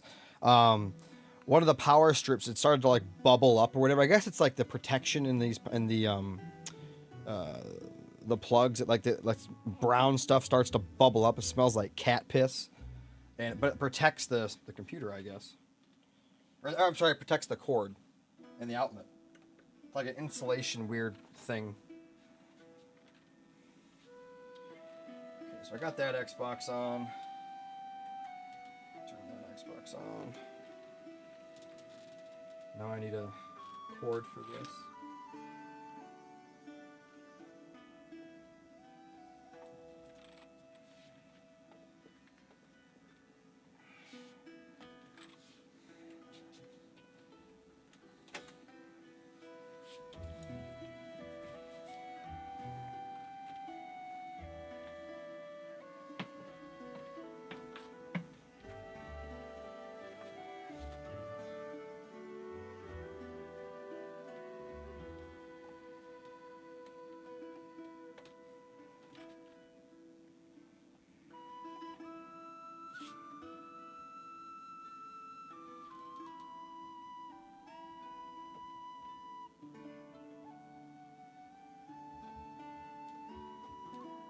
Okay.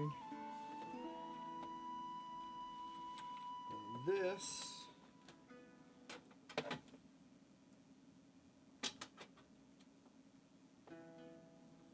goes into here, I think.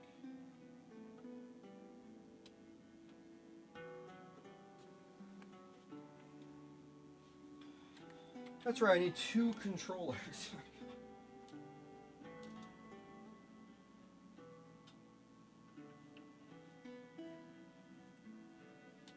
I love how Camper's not responding in the chat now. No love. Baby, don't hurt me. Where's my Vizio remote? Don't hurt me.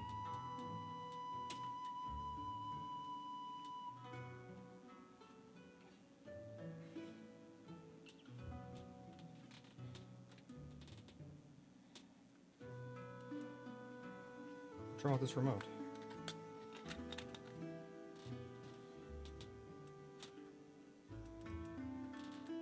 Huh. Oh, these batteries are dead.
I'm working on something really quick, Kimber. So, we're casting these games not exactly live. They're being played first, and then we're casting them. And some of these games are going on for too long.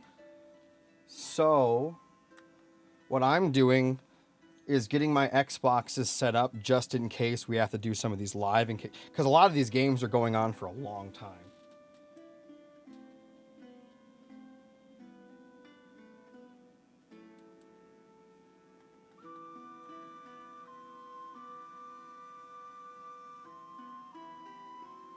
Yeah, this is the finals, Kimber. It's tied 2-2 right now.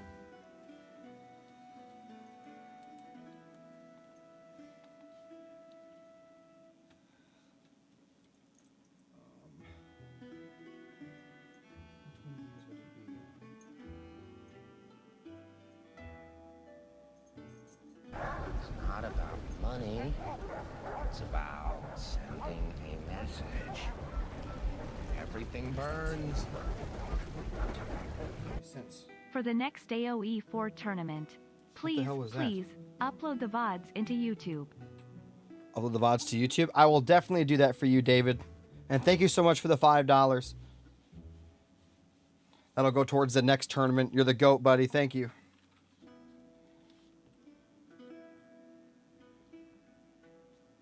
When's it starting? We're already at 2-2, Swiss. We're just waiting on the next game.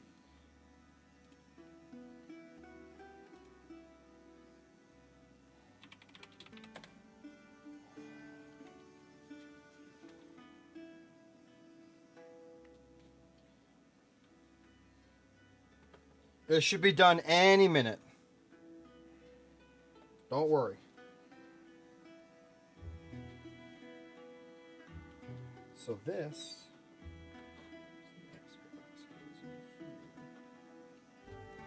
That's fine. And then... This one goes in and then out to here.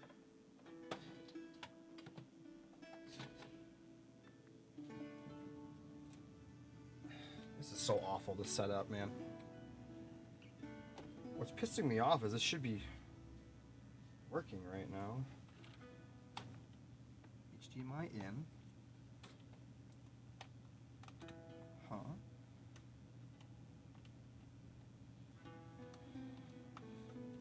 Well, I guess I can conduct some surgery really quick. Let's go into here.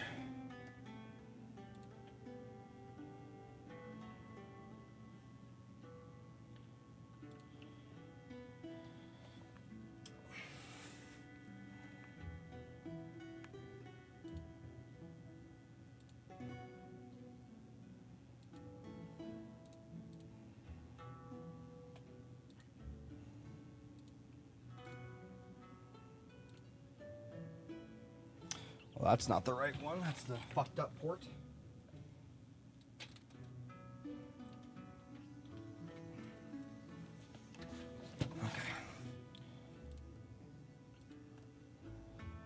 Okay, so one of the Xboxes is working now. This is the thing I need to get to work. Oh, and the other Xbox is working. Xbox Observer, not, well, we don't know. Maybe. It depends on how long this next game takes, Bombardio. I'm just making sure I got them both working, you know what I mean? It looks like that Xbox is working. You guys don't know how annoying this is to cast on two Xboxes. You have no idea. It is awful. But if we need to do it, I will do it.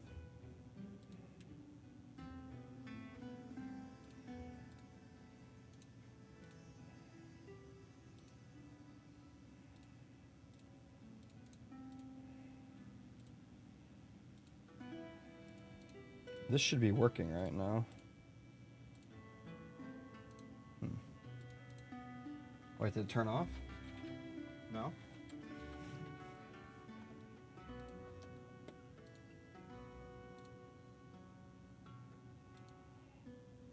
Live Gamer Duo 1. Gamer Duo 2, okay.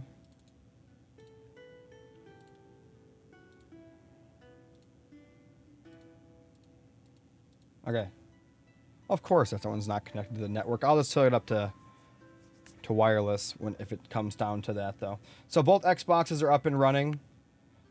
That's only half the battle, but it is there, and just in case we need them. My one Xbox is hanging on by a thread, so it's definitely interesting. All right, let's see if this. How's the next game looking, Camper?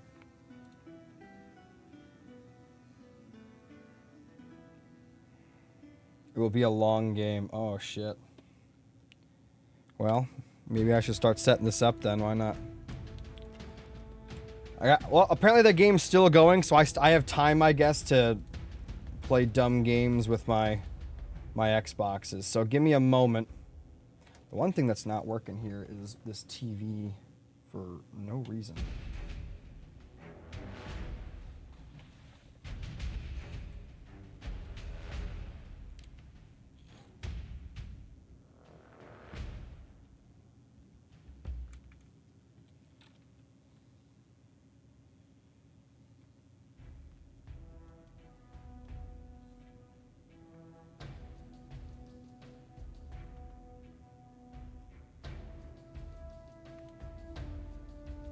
Saying no source.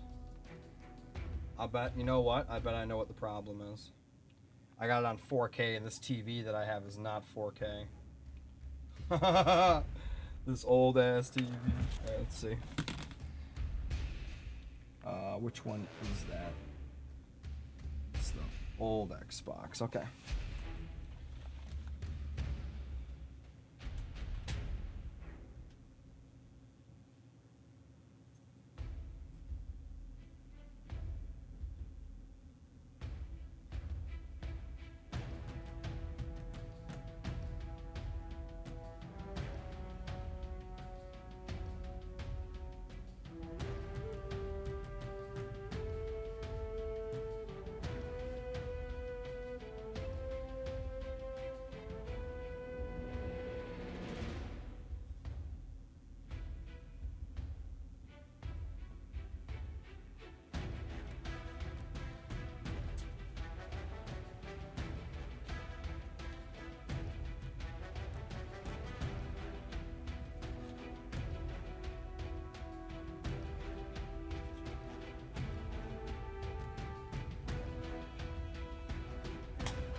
don't know which Xbox this is. Hold on.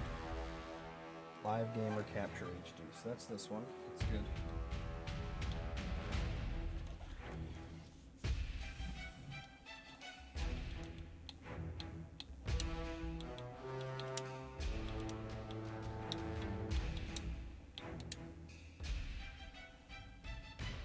I have played Power World a little bit, yeah.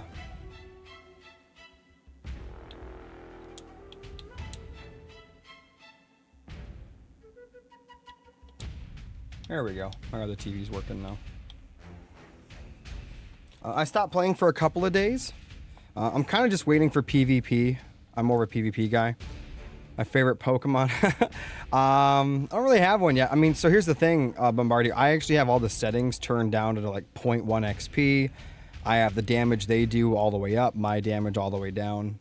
So it's really slow going, but that's the way I like it. So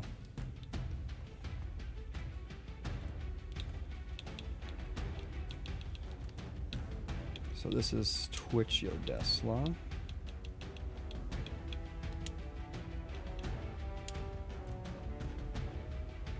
Oh.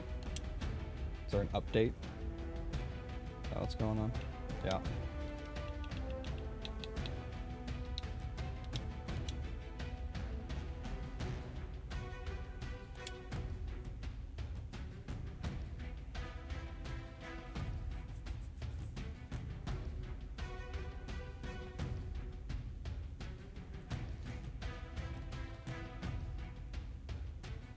$20 gig update. Good thing I got super fast internet.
What's your favorite, Bombardio?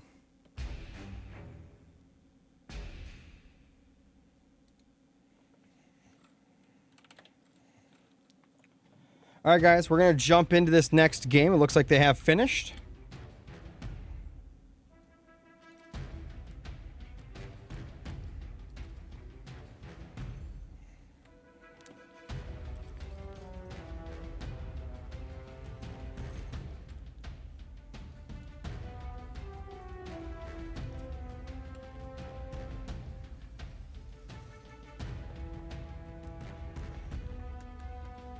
Yeah, let's hop in.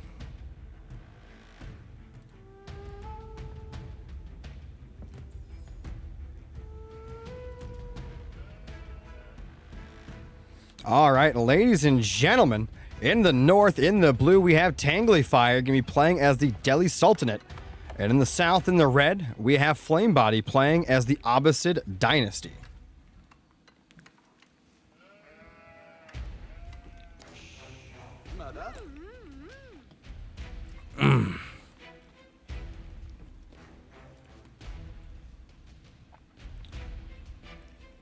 Can you put down the House of... That's a very fast House of Wisdom.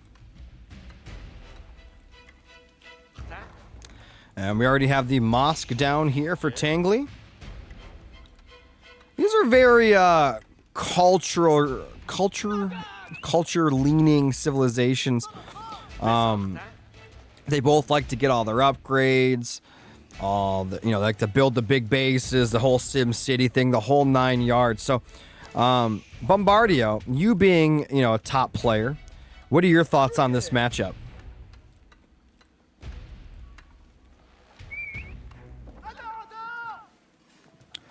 Bombardio, you happen to be by a computer right now? I could bring you in for a hot take.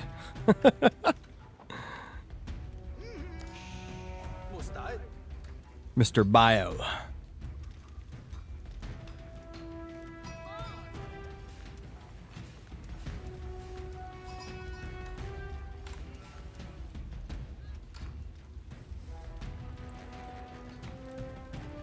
All right, so a lot of the berries already getting grabbed right up front.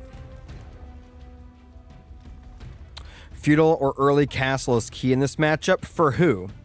For both, or is one person at risk if they do not make it to the, or if they don't safely get to a certain age? Say both these civs, right, go completely untouched. You're allowed and are able to do whatever you want out on the map, right?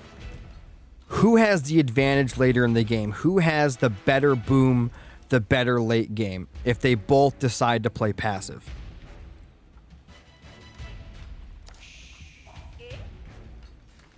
Later Abba is better. Okay. So basically what you're saying is Delhi is the one that probably really needs to bring the aggression. Because I kind of agree with that as well. The Abbasid Dynasty have a great late game.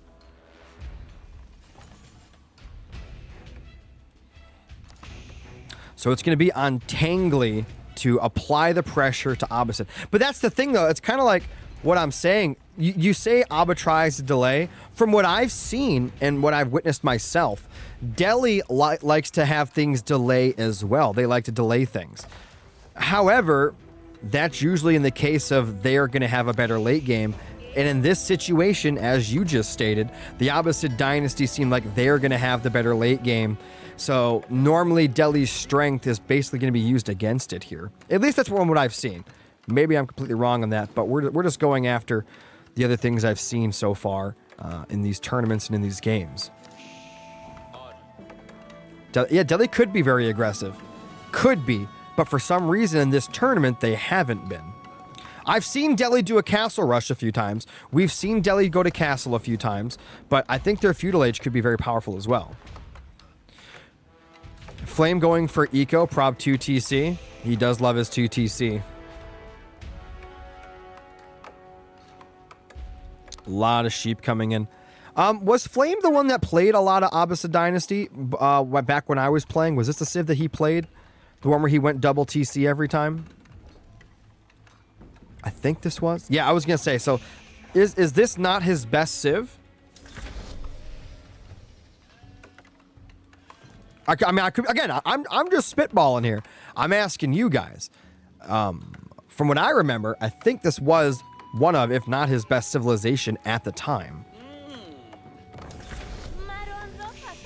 And remind me, yesterday, David, did you play against his Abbasid? I mean, obviously I cast it. I should remember this, but my brain doesn't work. And did you beat his Abbasid yesterday? And if so, how did you do it? Obviously, you probably weren't Delhi. The odds of that are astronomical. Abamir and Four Lakes. Oof, I do remember that now, actually.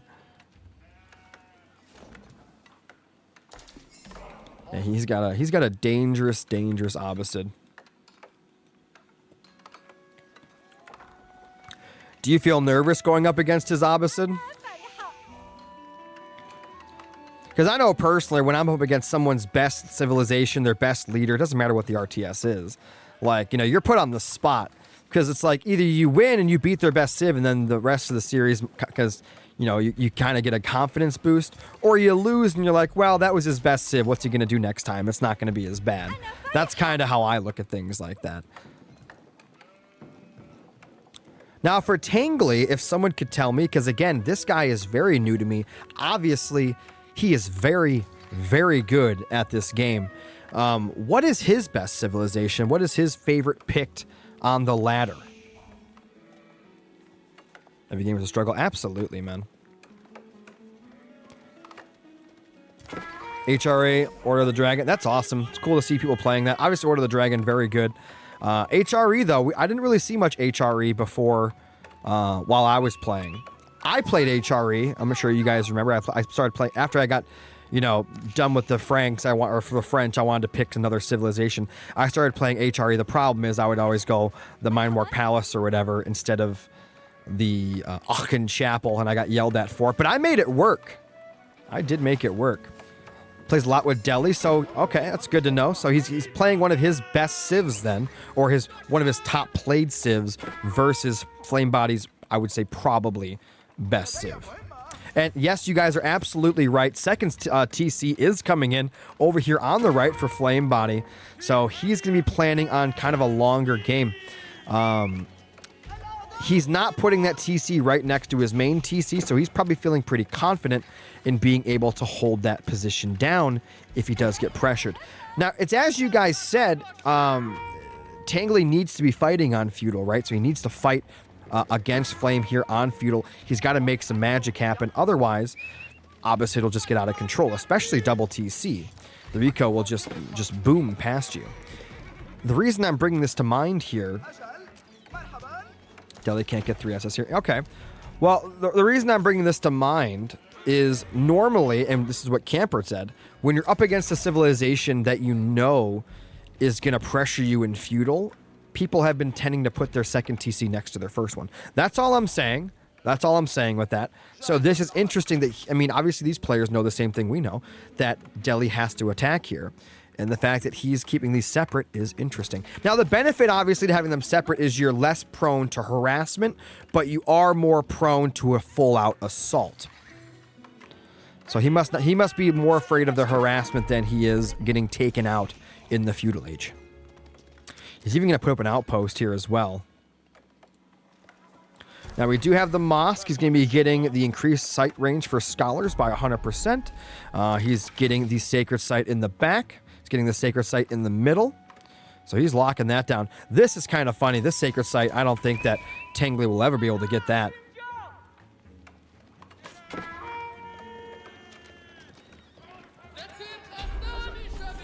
It looks like he is bringing in some spearmen, but very nicely done by Tangly, bringing some archers with those horsemen. And what that does is it allows him to deal with any spearmen or pikemen that try to pressure his raiding party. Now remember, there is a TC here. These are not the best against TC. Villagers can jump into that TC at any time, and then these scouts will take severe damage. The rest of the villagers can't fit in there, but they could go to the outpost if they were able to make it there.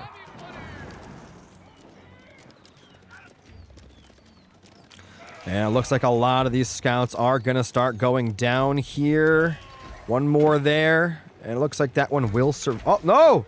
Wait, did it die? It did! Died right there under the grass. Unfortunate.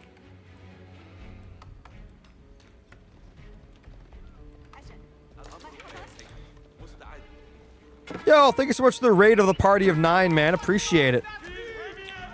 Initia. And it looks like we do have some more horsemen going to be coming down south, taking out yet again another villager.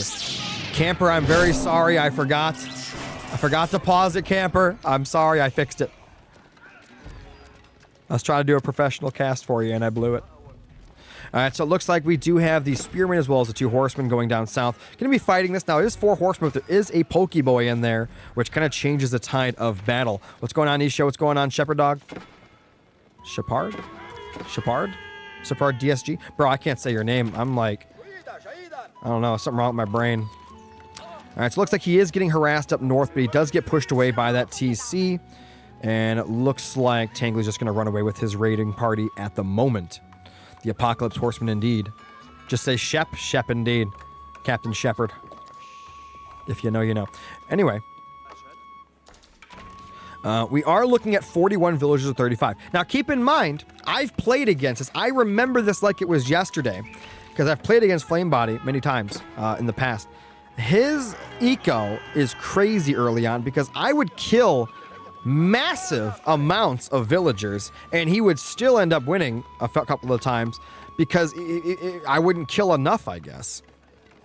Now, the thing I didn't do that I should do is probably go for the sacred sites when I put my opponent into a corner like this. I did end up winning a few times against Flame Body. I actually was the one that stopped his like 70-game win streak. That's like my proudest moment on Age of Empires 4. He never saw my Knight Micro coming.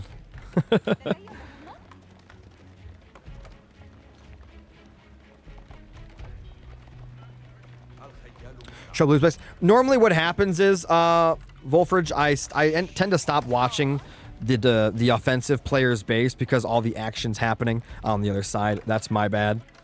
It's a Halo Wars 2 thing because in Halo Wars 2 there's usually nothing happening back at home in terms of interesting value. But yeah, I understand I should be coming back and watching things every once in a while here. He is going to be going into the compound of the Defender. That is the Castle Age landmark.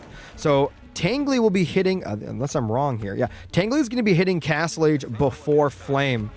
And then obviously Flame has a better eco, but these, Castle Age units are going to be a problem. Lucky for Flame, though, he's starting to wall up. He's starting to get his defense going. And as long as he can, survive long enough to get to his own Castle Age, get out some good units, some upgrades, he'll be able to surpass Tangly simply because his economy is just so good. Now, we do have a big fight coming out over here, about 22 to 22, so pretty equal. And it looks like he's going to be forcing Tangly back, so this is great from Flame. I think Tangly should have waited to engage. He should have gotten the veterancy upgrades for these units. And unfortunately for him, Flame gets a great catch, and he gets to catch him on even footing. What I mean by that is he's still on Tech 2, so we can't get Tech 3 upgrades anyway. And so fighting him before he gets his Tech 3 is beautiful. So very nicely done there by Flame, catching him before the units get too powerful.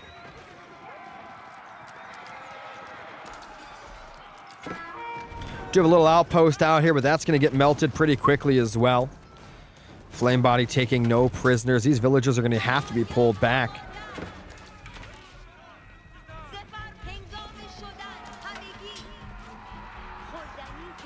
Running the villagers forward. I believe Tangly is using auto eco. That's got to be an auto eco error going on for Tangly here.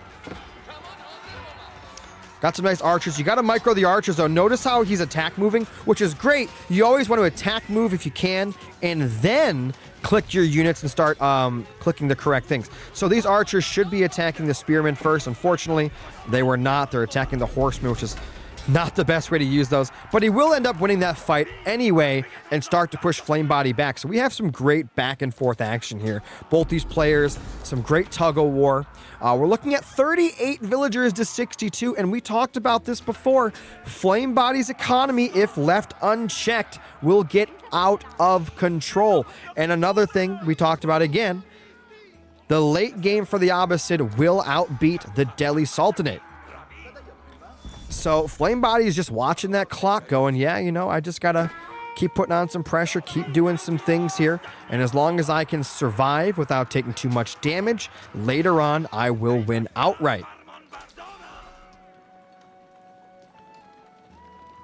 Doing a great job. Maybe a few more walls are in order here, but we'll see. Maybe you can wall up these berries or something. Maybe go back all the way down here, make some giant Great Wall of China type stuff. 66 villagers to 40.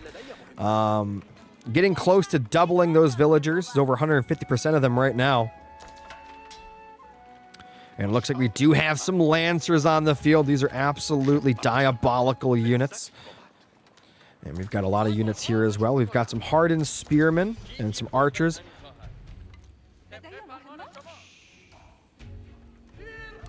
Let's see what he decides to do.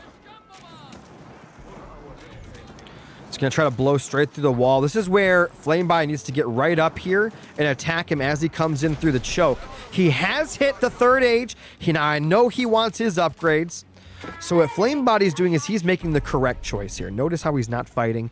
He was going to let Tangly go in and do things. Didn't really bother him if he killed a few structures there. Not the end of the world. Plus, he has his TC here as defense to buy him some more time. He wants the upgrades. He wants his Castle Age units before actually engaging, which is definitely the right move. Starting to grab these berries as well. We do have the Sacred Site in the back getting recaptured by Tangly, so nicely done there for him. Does anyone know what the numbers are on the Sacred Site for the amount of generation it does?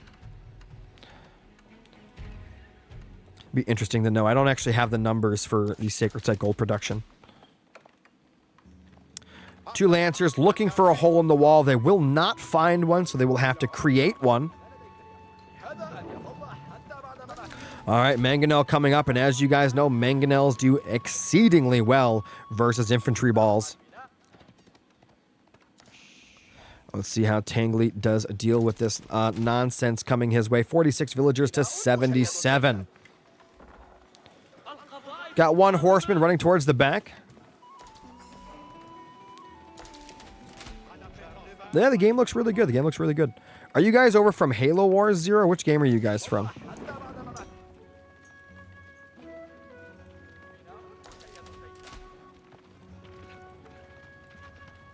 Oh, CNC rematch. That's right, Anisha. I'm such an idiot. That's right. I completely forgot where Anisha was from. That's my bad. So yeah, you guys are actually watching Age of Empires 4 on Xbox. I'm casting it on PC, but both these players are on Xbox using their controllers. The keep is going to be coming up here.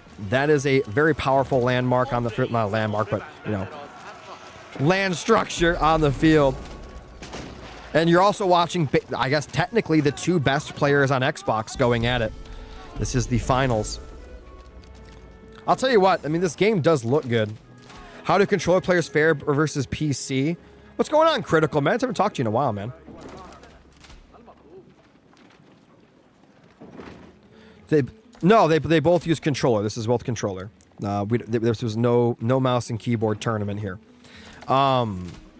So controller players actually do decently well, I think, versus mouse and keyboard. Obviously, there's nobody on Xbox that can compete at the very top versus the mouse and keyboard guys. However, the best there is mouse and keyboard available on Xbox, and the best mouse and keyboard player is actually not better than the best controller player on Xbox. The UI is different. It's not as good as the PC mouse and keyboard UI, but that's something to keep in mind.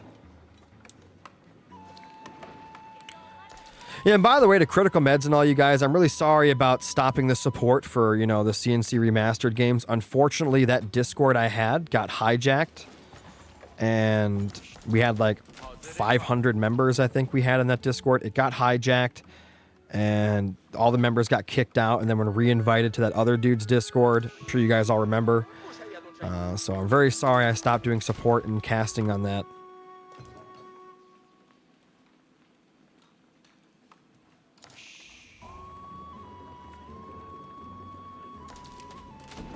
Yeah, you can see what input the players are using on Age of Empires 4. Unfortunately, in Age of Empires 2, you can't tell. However, even if there wasn't, we could tell by doing this. Watch. See how the screen is panning? You guys see this? This is follow cam. So, obviously, PC players don't move their camera like this. So, what you're watching is through the eyes of Tangly right now. And I forgot how to switch players, but let me see. No, that's not it. That wasn't it either. But there's a way to switch players, and you can tell that they're using controller. It's not mouse and keyboard movement. But either way, it does show in the lobby. You can see what they're using anyway. Music is chill. Yeah, I'm using the Age of Empires 4 soundtrack on PC on a loop. Control, that's right. So we'll do that. Control that button. So we'll go to Flame Body. And so this is Flame Body. And now you can tell again by that camera movement that, you know, he's having a good time here. He's playing. This is controller movement. I mean, what else is there to say? Computer players, they'll rest their screen in one position and then use their mouse. That's not what you're seeing here. Controllers always have better reflexes. No, you can't change mid-game critical. It does not let you. You know what's crazy? These are the first counterweight trebs I've seen all tournament. The entire tournament, these are the first counterweight trebs. That's kind of funny.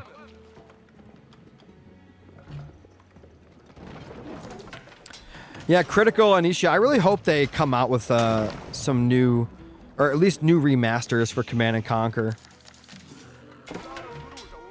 The dream for me, obviously, would be Red Alert 3 remastered or Kane's Wrath remastered. I know a lot of people like Red Alert 2 in generals, but for me, Kane's Wrath and Red Alert 3 are just awesome games. And it's crazy because Red Alert 3 even looks good today. It really does. I've watched some videos on that. That game looks good today. That's Portland Long hit cash and run, I know. So he wants to get the Springolds in there to take these down, but he's got to get close enough to do so. Tempest Rising. So I've gotten mixed input on Tempest Rising. I'll definitely be trying to cast it and stuff, but we'll see. Homeworld 3. Man, this keep is getting brutalized. It's going to go down. I'm wondering why he hasn't tried to bring these up. Flame Body is ahead by a lot here, by the way.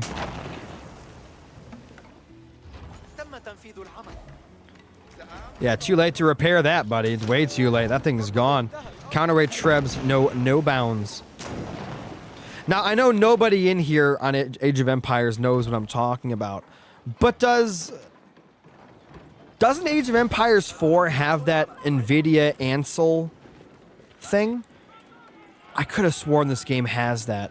That'd be really cool to go in and get some photos of the game using that thing. I have to Google that. So basically what I'm talking about is during the demo for NVIDIA Ansel, which is like this weird photorealistic thing that you can do in some games. This was years ago. I'm pretty sure they used Age of Empires 4 as like a test dummy for that. I mean, unless it was another RTS. And what you were able to do is basically pause the game, like in a replay or something. You click a button, and then you go into photo mode, and like the game's completely paused. And then you can like zoom in and do all kinds of crazy stuff. Definitely have to Google that. That'd be really cool to do for like a video or something. Because the game's already pretty. I mean, look at this. I mean, these are pretty incredible graphics, guys. And the thing is, the game actually looks even better than what you guys are seeing. You're watching in 1080 60. What the game is actually capable of is 4K HDR, which obviously we can't stream that. I wish I could.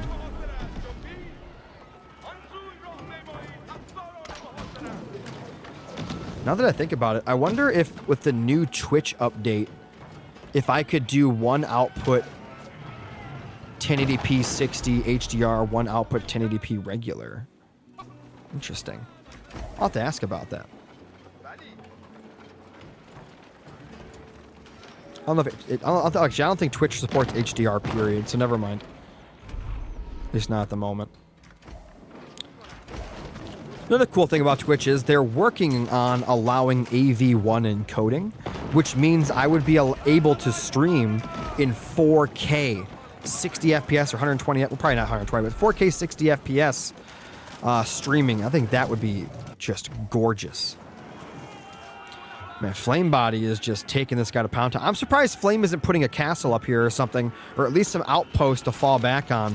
That way, if Tangly does get, you know, springy here, Spricey, he can't just push in and get a fight going. Yeah, but these mangonels, man, with the counterweights behind him, this is not looking good for Tangly. Does have a huge military. He does have a very nice military back here. But it's as we said before, the later it goes, the better it gets for Abbasid. David in the chat. So, at what point does Abbasid become just better than Delhi? Is it Castle, or does he have to get to Imperial first before that's like cemented, would you say?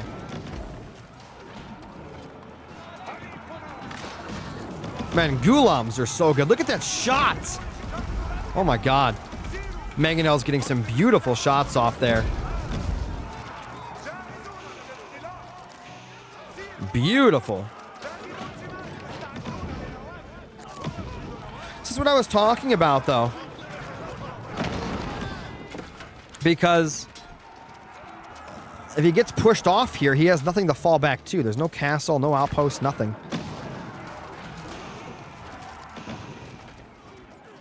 How are we looking at farms for Flame? Let's see. Well, does that answer your question?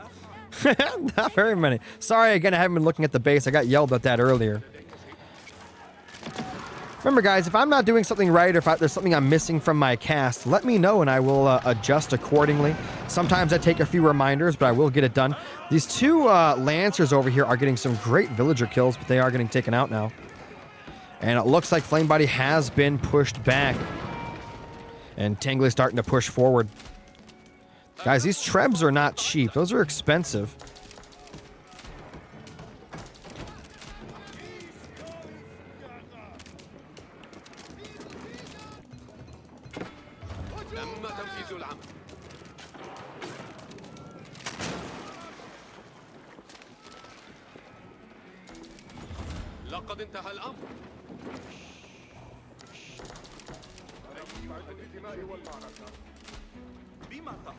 Veteran spearmen are out on the field. Mangonel, Springolds. It's got a little bit of everything. Probably should repair that if you can. And another Mangonel making its way out here. Okay. Two counterweights still alive and kicking. Nobody has a foothold in the middle anymore. I mean, obviously Tangly did, but it got pushed away. Score looking pretty good right now for Flame. I wonder if he's going up in age. No, it doesn't look like he is. He does still have that double TC cooking, though. 121 villagers to 131. Almost 7,000 wood there for Flame. And he's starting to push down. Again, I'll try to repeat this as much as I can because I know it's in the title anyway, but a lot of people come in here wondering. This is being casted on PC. However, both these players are on their Xboxes using controllers. So keep that in mind for the guys that are on PCs stopping by to watch or whatever. You are watching people playing on their controllers. It's not a joke. They are on their controllers and are on their Xboxes. I am just casting on PC.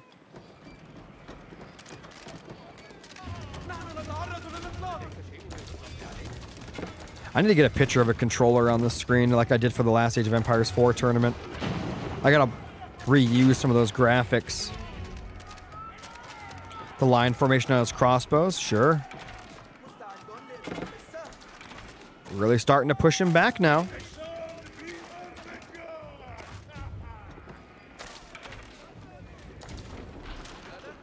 Do we have an upgrade? Oh, we do! The Imperial Age is on the way, guys. Oh, yes, that seems like overkill, is it not? Does he get a buff from having like castles like that? That seems ridiculous. Maybe he was really afraid of getting pushed.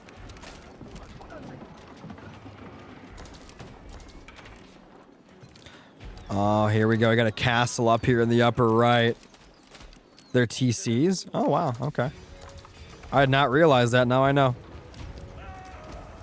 That's kind of insane. Is he gonna push a castle with crossbows? Dude, that castle's gonna get so much value. He's gonna come up behind him. Is he coming up? Yes, he is. Wait, what does the Ghulam say they're weak against crossbows? Countered by knights, lance. Oh, they are countered by crossbows. Okay. Because I know they do well versus regular arrows.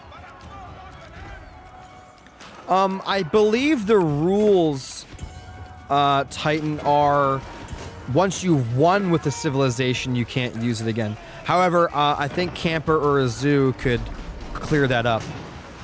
I don't exactly remember. He's starting to get run down. He's got to turn around and fight.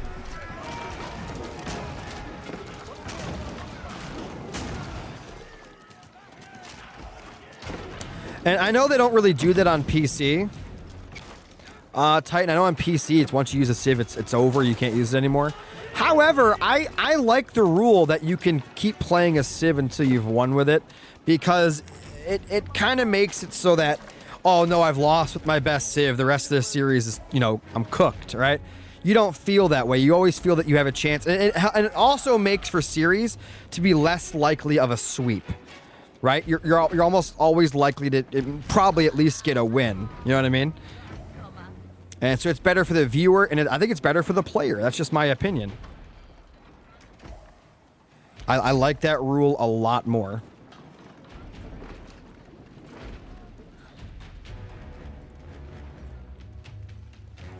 Might end up using that rule for my Halo Wars 2 anniversary tournament as well.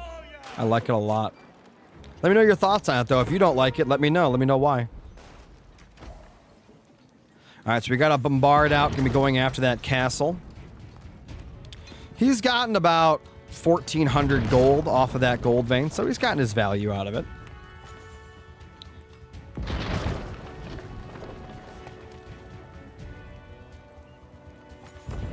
Yeah, I do like uniqueness a lot. The more unique the factions are or civilizations in any RTS, the happier I am.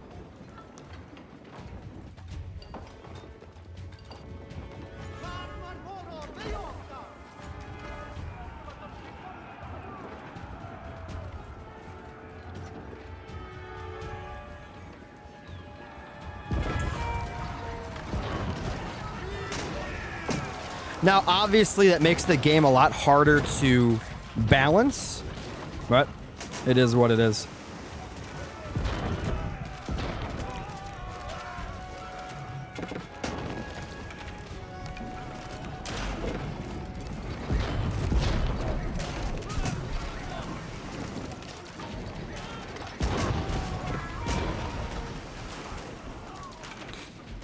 Where are those going? Oh my god, are you kidding me?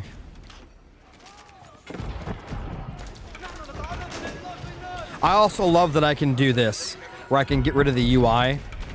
I love this so much. It looks so good for big fights and stuff. Looks so, so good. I think every RTS should have that option.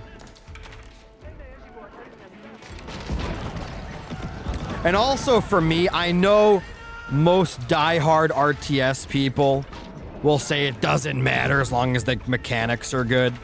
But dude, it is 2024. Games have no excuse not to look good. All right? Yeah, a lot of the traders did get melted right there. So there's a few running though. I think he got way too far forward with his cannons. Oh my god, we got a Sultan's Elite Tower Elephant! Let's go! Yo, that's so sick! Get him, elephant!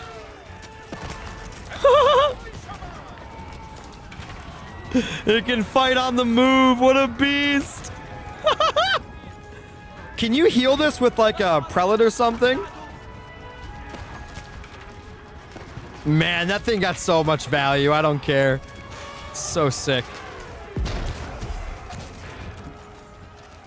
Nice attack there by Flamme, though.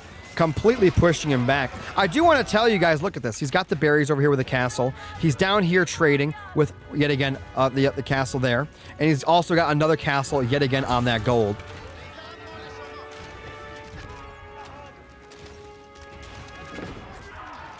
And we got crossbows versus elite archers here.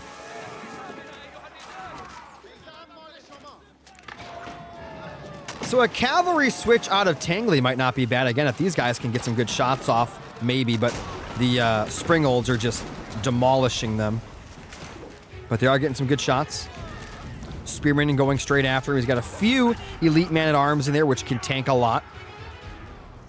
Very much back and forth action here. But I think this game might be decided by the fact that Flamebody has been out here mining one of the future gold veins of Tangly.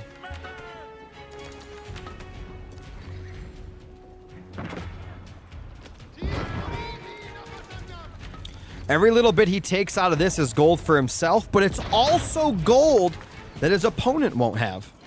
So keep that in mind as well. It's 4,000 gold to him, 4,000 gold that his opponent won't have. Yes, we got another one. Let's go. If you guys don't know, elephants are like one of my favorite units in this game. Right up there with knights. They're so cool. Any of the elephants, doesn't matter what kind.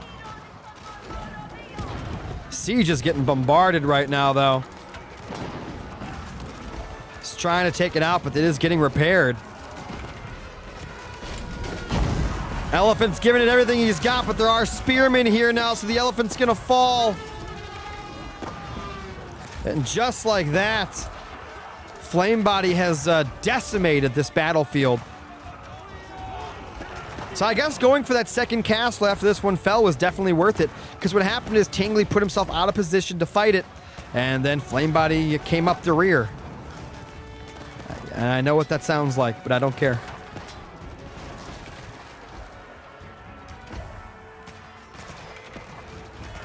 More spearmen and man-at-arms making their way out. We do have these hand cannoneers, though, and everybody knows how strong these are. So good.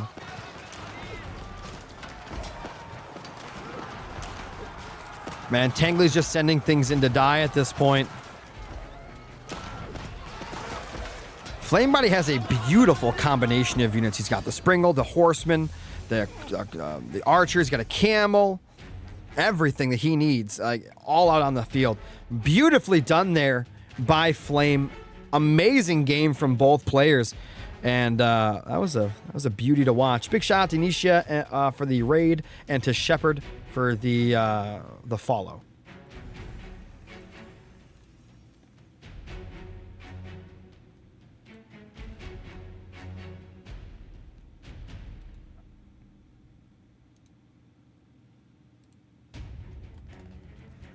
Also, for those that are just coming in here, maybe watching from PC, this is an Xbox tournament played with Xbox controllers. I am just currently casting on PC because it's a little easier right now.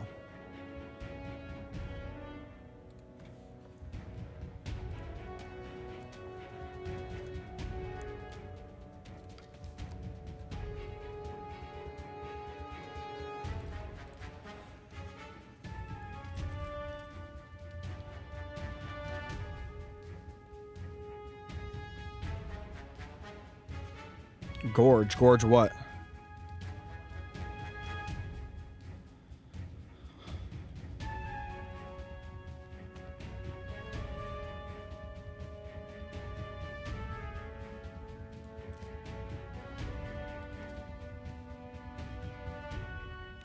You're saying they're playing on Gorge? I think aren't they playing on Marshland? I think they already played that, didn't they? Wasn't Gorge the first game? Yeah. Right? No, wait.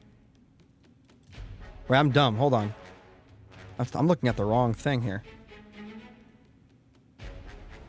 Ah, they're still in the game. Okay.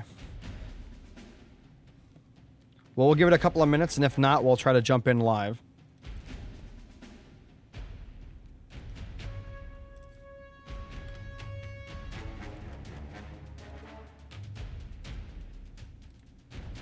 While we're waiting, if you guys have enjoyed this tournament, if you've enjoyed this series thus far, do me a favor and hit that follow button if you're out there.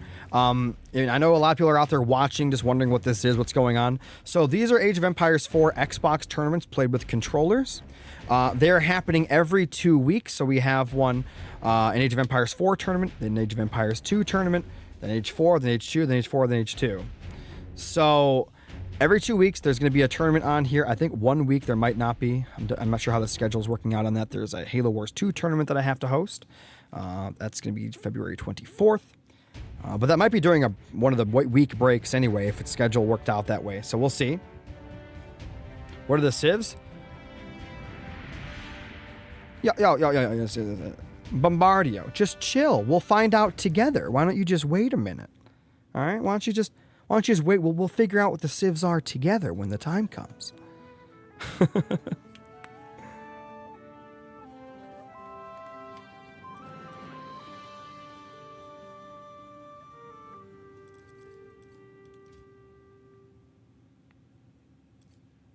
Wonder if I click the button if it still doesn't work.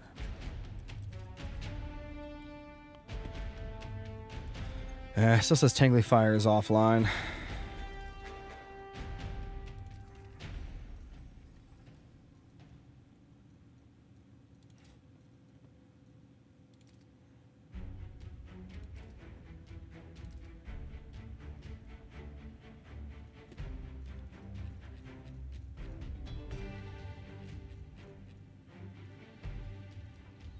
Do I have flame body added?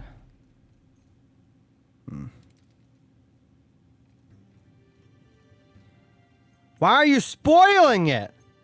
Bio!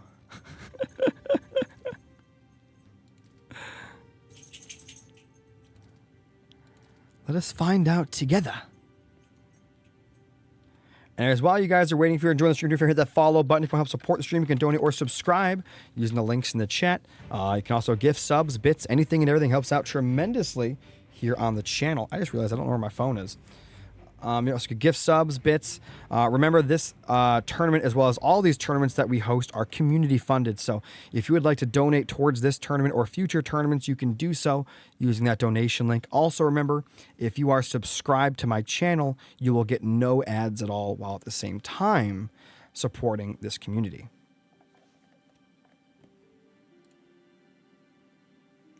Huge shout out to David for the 2 $5 donations towards the next tournament.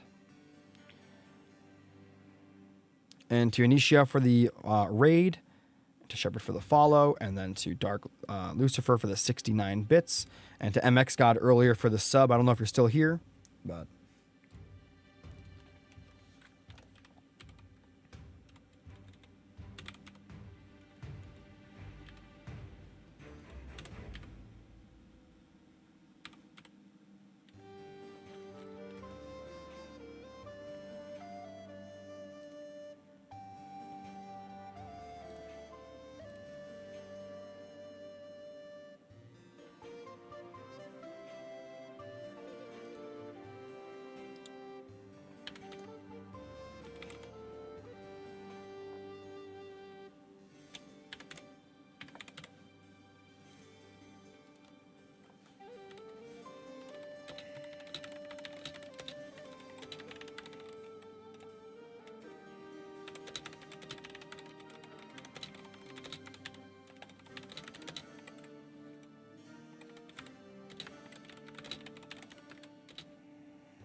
I lost my phone, but I found it.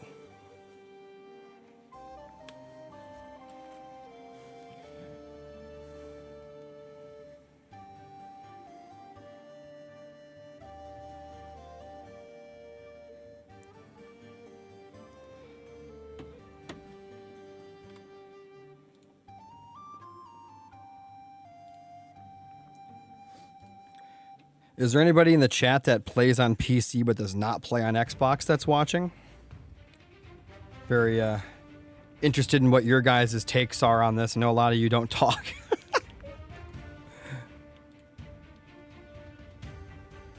Oh, Murda, I see you're in the chat, man. How you doing?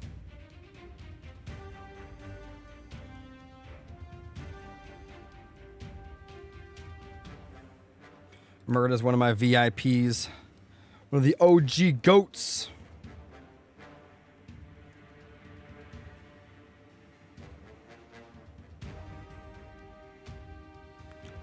The goats.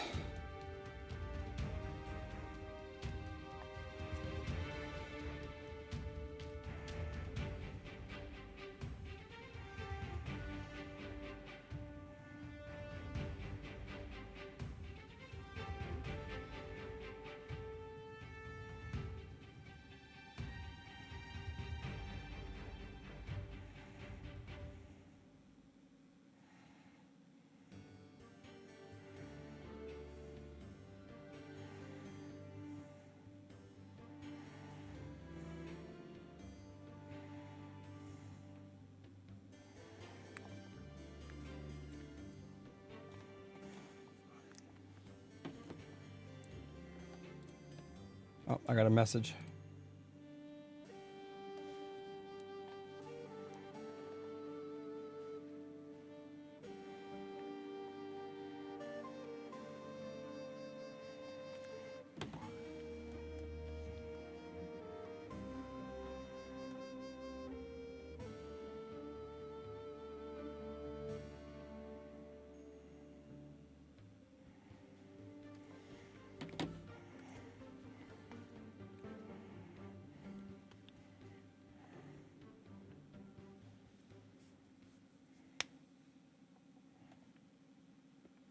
All right, looks like their match has finished, guys. We are going to jump into it here.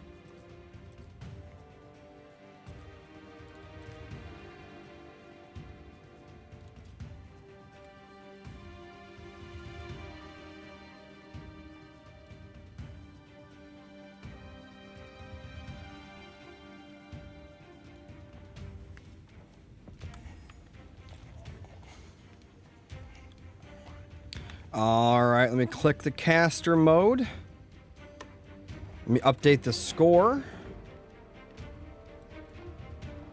There it is. Ladies and gentlemen, this is a best of 7, which means I'm trying to cast with a controller like an idiot. That is so funny. That's weird. It actually does have some strange inputs.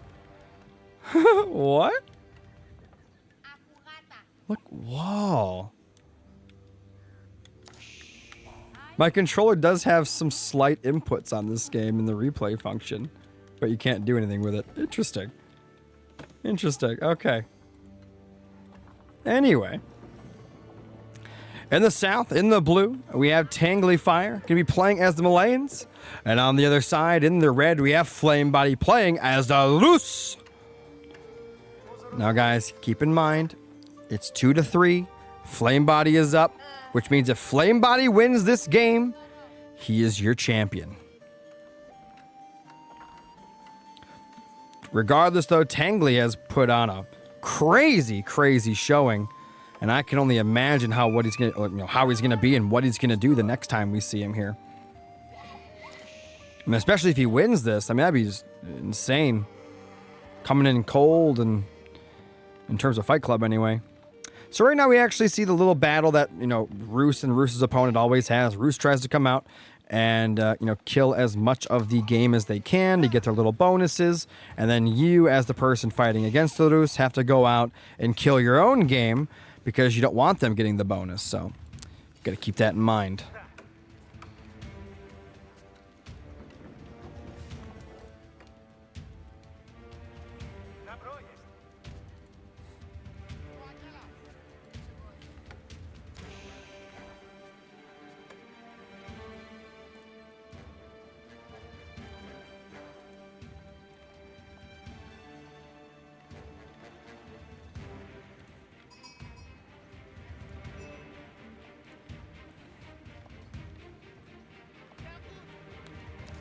Just looking for some more now. There are deer down here were already taken down.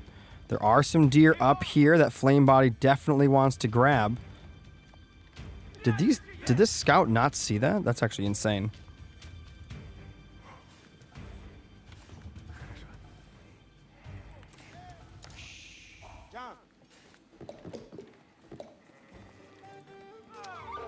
And kills the wolf.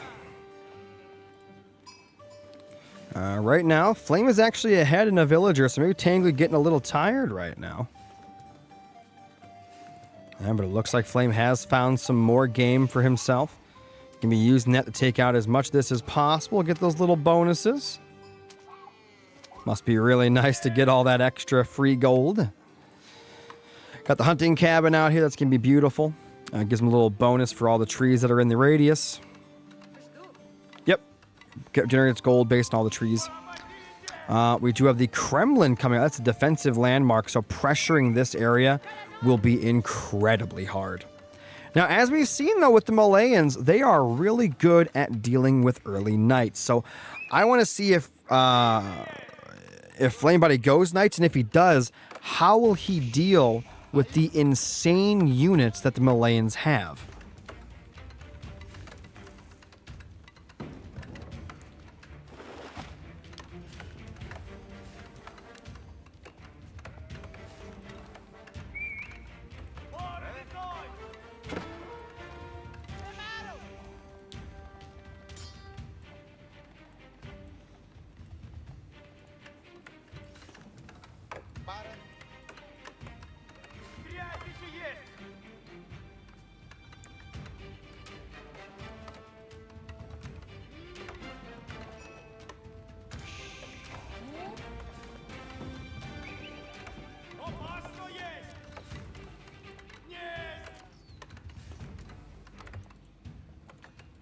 All right, so once that Kremlin comes up, I'm very curious to see, will Flamebody go for those early knights, or will he not? What's his offensive structure going to be? Tangly still working on it here.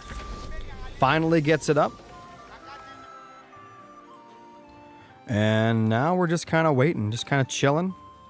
Neither player going for any units here in feudal, which is kind of funny. All right, here we go. So now we got a barracks coming out of Tangly. He's getting prepared for the possibility of early knights. Already got that barracks up. Not building anything out of it yet. He's got some villagers being very idle right now.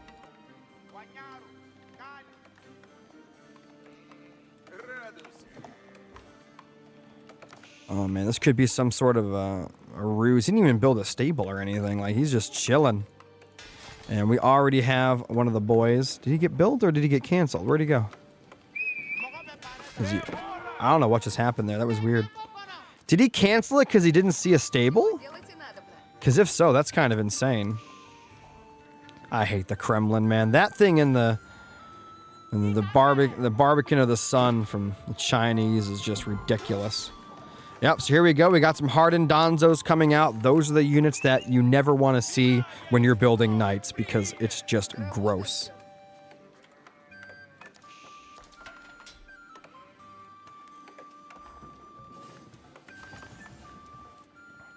All right, so he's going to chill up here. He's got his scout. There is a boar for later on. You can get a lot of food. I mean, I've talked about this a few times, but like if you're from Age of Empires 2, the boar in Age of Empires 4 has 2,000 food. It is crazy. All right, so we got a stable coming up in an archery range. So he's kind of getting both going. He's going to get the archeries. He's going to get the stable. Now, the thing here is he can just go for hardened Donzos. And then where are they at? Oh, he needs an archery range. But you go for the Donzos, and then you go for the spear throwers. And, man, it's just a gross combination. It really is. I'll just summarize these both these civs, something about their units in their civ gameplay, the Rus Malayans. Well, the Malayans, they have diverse counter units, right? I mean, they've got the diverse counter units. They have the ability to go for cattle later on. So basically, they have stay-at-home and easy generating supplies. And then, of course, you have these pit mines that you can put on random gold mines throughout the game that can just give you more resources. So they've got a lot of resources that are just auto-generating. And then, like I said, they have like multi-purpose units like these Donzos, like their javelin throwers. They're both really, really good at the jobs they try to do. Now, Rus are kind of like more of a defensive French, I'd say. They have a more unique arsenal, I suppose. Because they have those early knights. They don't have chivalry or anything like that, but they have the early knights, which are a threat. But that's the big thing about the Roost. They don't have to go early knights. They can just threaten with it. He's still going to go knights anyway. I'm just saying, you can threaten with it and do something else, and you're still golden. Right now, we've seen something Flamebody loves to do as the Roost. He's going for a double TC as the Roost, and he's just going to continue to buff up that economy.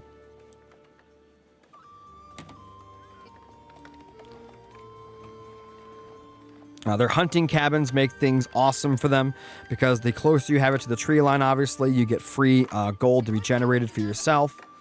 Now, a thing you want to watch out for is when you're playing against the Malayans is they can put this anywhere. And I've seen many games, even amongst the pros, where they'll take this and they'll build it like on one of their opponent's gold mines, and their opponent will not scout it basically for almost the entire game until basically it's already paid for itself. It's insane what you can get away with if your opponent isn't very diligent with their scouting. So when you are against the Malayans, make sure that you are looking for this thing. You have to know where they are at all times.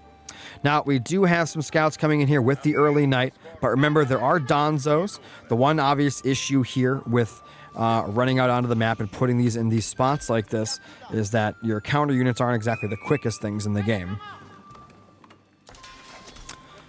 Does have the archery range, so we do have those javelin throwers. Like I said, javelin throwers mixed in with hardened Donzos are disgusting.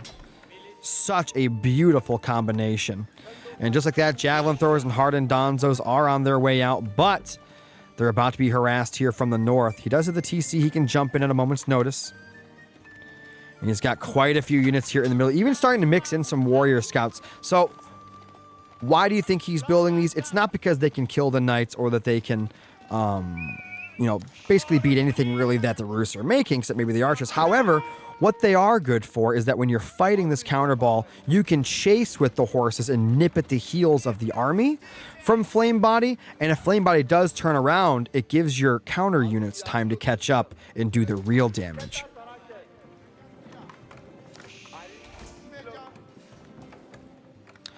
So more hardened Donzos heading to the left here. Score pretty similar. Tangly just a little bit ahead, but guys, we've seen this before. Flamebody got that early second TC. And if he is allowed to boom with that, it's going to be rough. Chasing down that javelin throw. There is a hardened Donzo here. He needs a few more units, though. And here we go. We're going to see an example of what I was talking about. There is a lot of blue units here on the field right now. Cows for Ting. Yeah, he was going for cows. He's harvesting them all at the moment.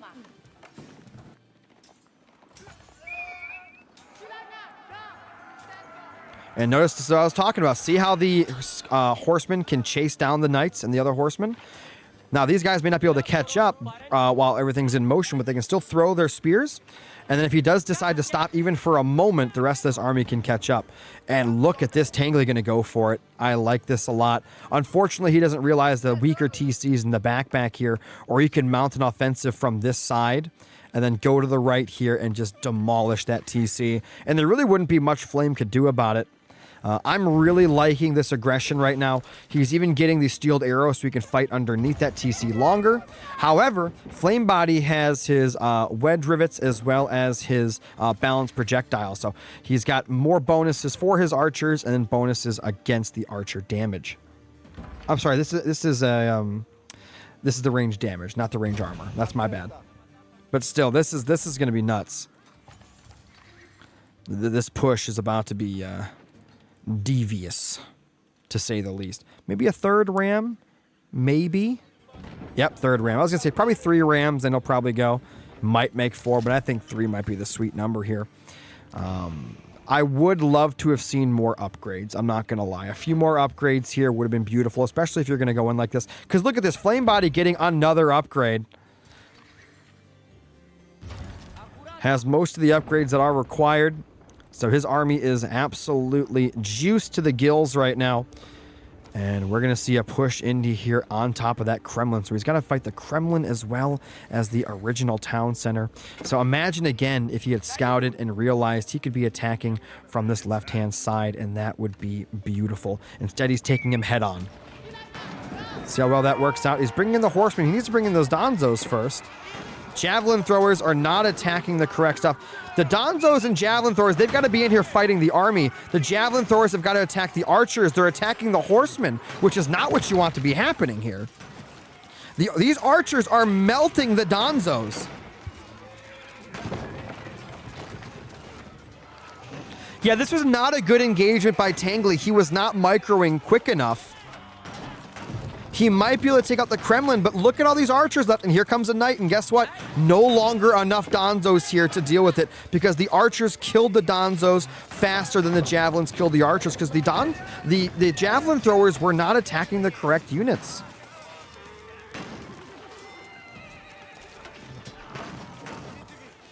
He's going to get the Kremlin for now, I guess. It's a nice little kill.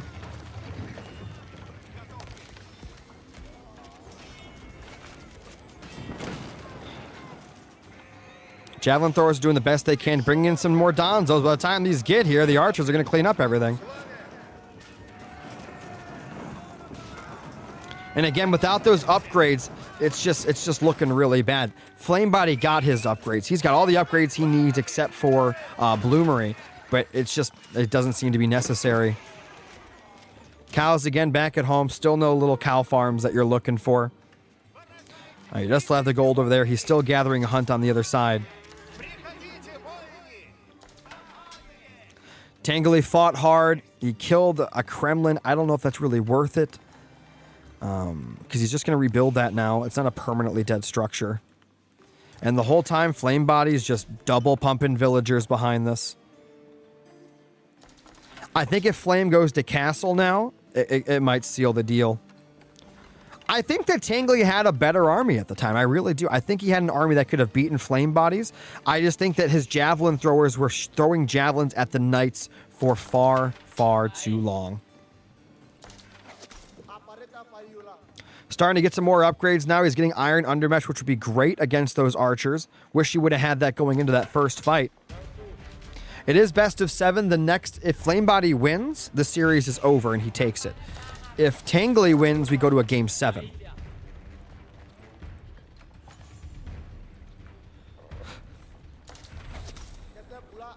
I think this is very ballsy for Flame to be taking this fight here. This is not a good fight for Flame. Yeah, I think he realizes his mistake, but he's going to fight it anyway. The javelins, are they shooting the knights again? I thought those javelins were throwing at the knights again. That would have been terrible. He's getting slaughtered. This is what I was talking about. Tangly, now that he's got his army actually fighting the correct things, this is really nice for him. And look at these. He's got the sofas on the field. They can chase down these archers and continuously do damage while the rest of the army tries to catch up. Beautiful engagement there for Tangly. More starting to come in. I don't know if Flame can fight this, but he's going to try. Those javelin throwers need to get in there. And again, they're throwing at the knight. You got to... Oh, not again, man. Why are you doing that? He could have killed so many archers already. Not the best micro there, unfortunately. At this level, you got to be microing, because now 2 knights can come down and clean all this up. And he's got one Hardened Donzo in the front, holding it down, but it dies immediately because of all the archers. Hardened Donzo running by the knight. I don't know what that's about. Yeah, he was doing some micro on the deer. You're correct. He was getting hit a little bit.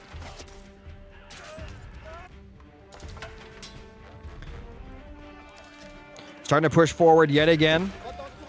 That's all javelin throwers. No Hardened Donzos in there. He's got one coming up.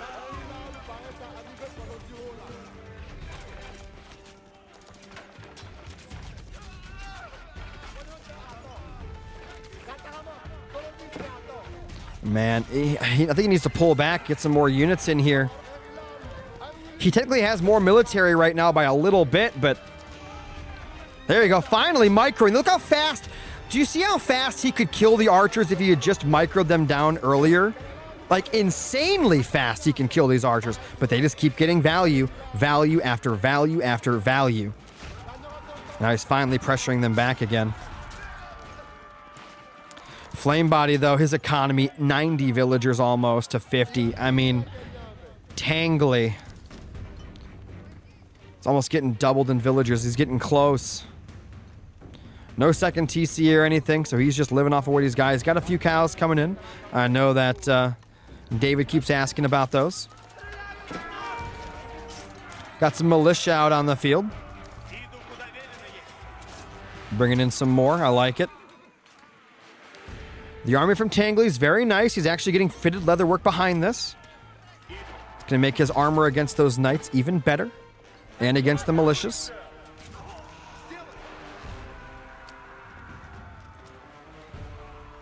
Backing up a little bit, but again, I mean, Flame Body's economy is, oh my god.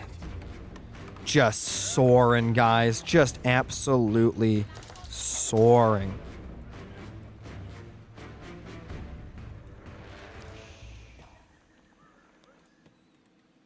Got a few berries being grabbed over here. Probably could get some more villages over here and get that boar. That'd probably be a little better.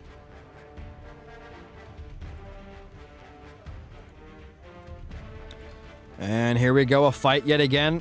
Flame Body's army looking really good. He's trying to get these next upgrades. I don't think he's going to get them. He is. Is that tech? Is that Castle Age? It is. He should probably back up. He doesn't actually want to fight here. Malayan's Candy Pour. Oh, that's right. That's my bad. I forgot about that. He's trying to get Bloomery. If he gets that, these horses will do less damage, and so will the knights. The pump is real from Flame Body right now. He's getting all these cows. He's going to get that upgrade, though. Getting Bloomery is a huge upgrade here. He's got almost all of his military upgrades. He does have all his military upgrades.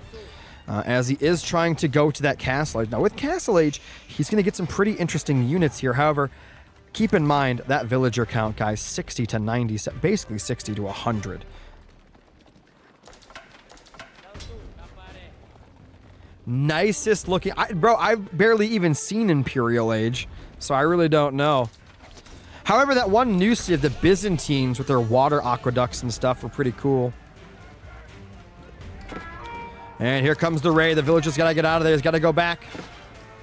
He's already down so many villagers, so losing villagers here is going to be awful. He does manage to get to that next age, though. He's starting to build some hardened donzos out of that garrison as well.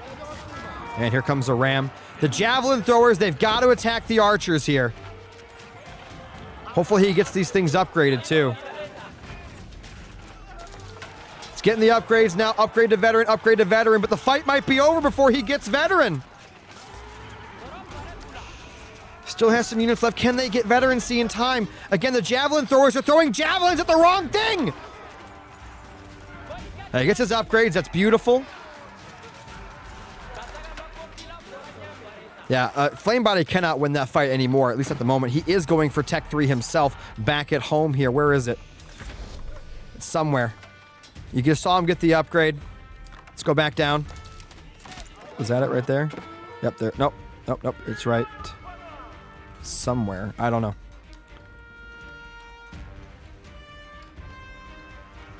He has both. I see what happened now. 65 villagers to 107. Tangly does have a lot of abilities to, auto-generate resources here, but this is still rough indeed. He does have veteran units. These are beastly units, but look at this. Flame Body going for his upgrades again. This is what Tangly seems to be lacking. Every time they get into a big fight, Flame is just up ahead in these upgrades. And now we've got some man-at-arms on the field. These are going to be super tanky.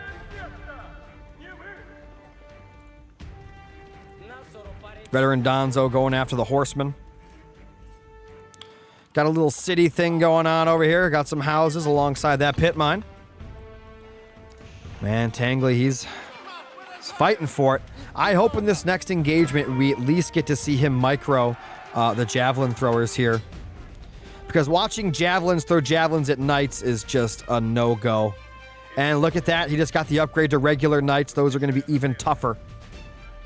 So if he throws javelins at those, they're just going to eat it. We got an upgrade coming in. Upgrade to veteran for the veteran Mustafadi.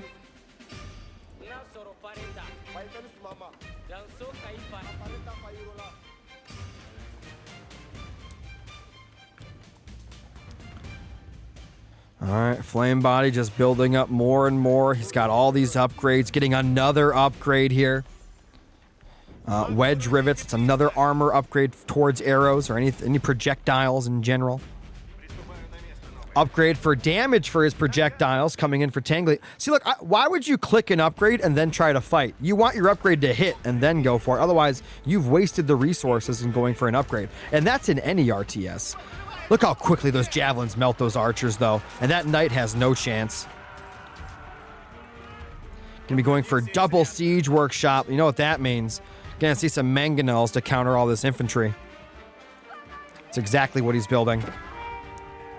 He needs to attack move, otherwise he's just gonna take a lot of free damage here. Again, he's gotta micro the javelins. The javelins gotta start throwing at the archers. Oh my god, he's throwing at the infantry instead of the archers. The archers are melting. Look, the archers are shooting all the infantry up front, and now the knights are gonna swing around and kill everything. Beautifully done there by Flame Body. He does have a lot of reinforcements here, but the military 61 to 31.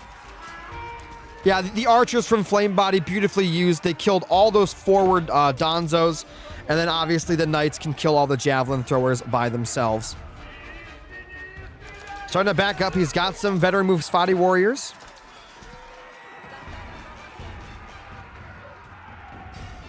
Countered by archers. The attack is coming in. Can Tangly hold? He's getting an upgrade now for wedge rivets. Flame Body getting an upgrade for his melee hits. He already has all the other ones, why not? Again, the javelin throwers are throwing at the wrong units. I don't understand that. Just refuse to actually do micro for his units there.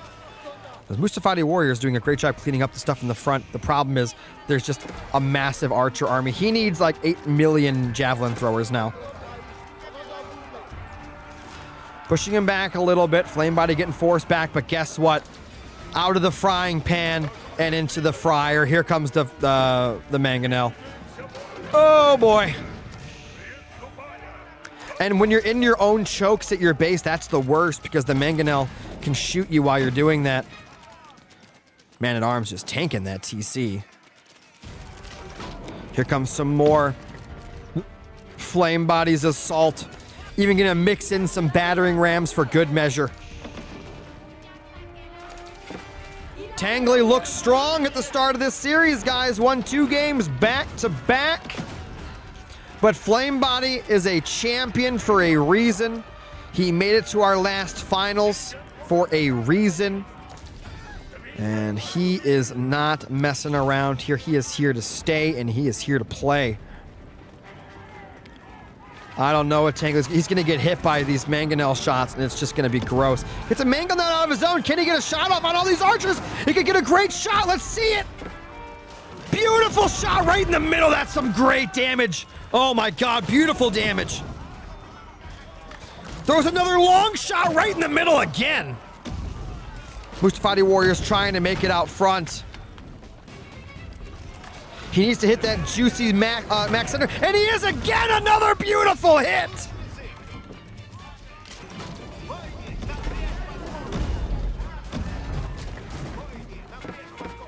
Trying to hold it down, but these units are just so tough. There's not much left in the bank right now.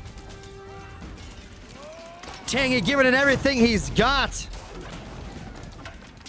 Building more units, trying to build a little bit of everything here. Another ram getting built in the back. Mustafadi Warriors coming in. They are very weak to those archers. They do not have the armor necessary to deal with those arrows.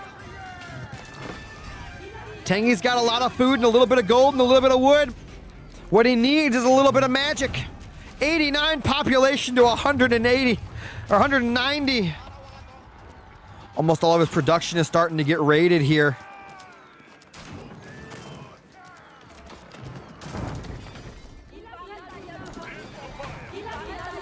Gonna take down that ram. Luckily, it looks like Flame Body's starting to back up a little bit, which is a little strange. I guess he doesn't want to lose stuff to that Springald. And down here in the south side, we did miss this. There was a raid onto his gold pit mine. And right now we're looking at double the villager count for Flame Body.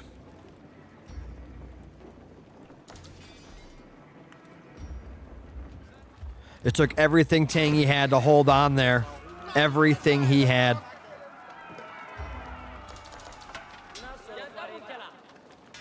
Not careful, that barracks is going to burn down. Score difference is pretty heavily favored for Flame Body. 2,000 score ahead. And guys, this could be the nail in the coffin. The High Armory. The Imperial Age. If Tangly were to make a move, it's got to be now. The problem is, even right now, while Flame is spending a lot of resources on going up in age, he still has what is probably the superior army. He definitely has the numbers. 42 to 52 in terms of military prowess. But again, the second this goes up, he's going to immediately go for his Tech 4 units. And at that point, what's he really going to do?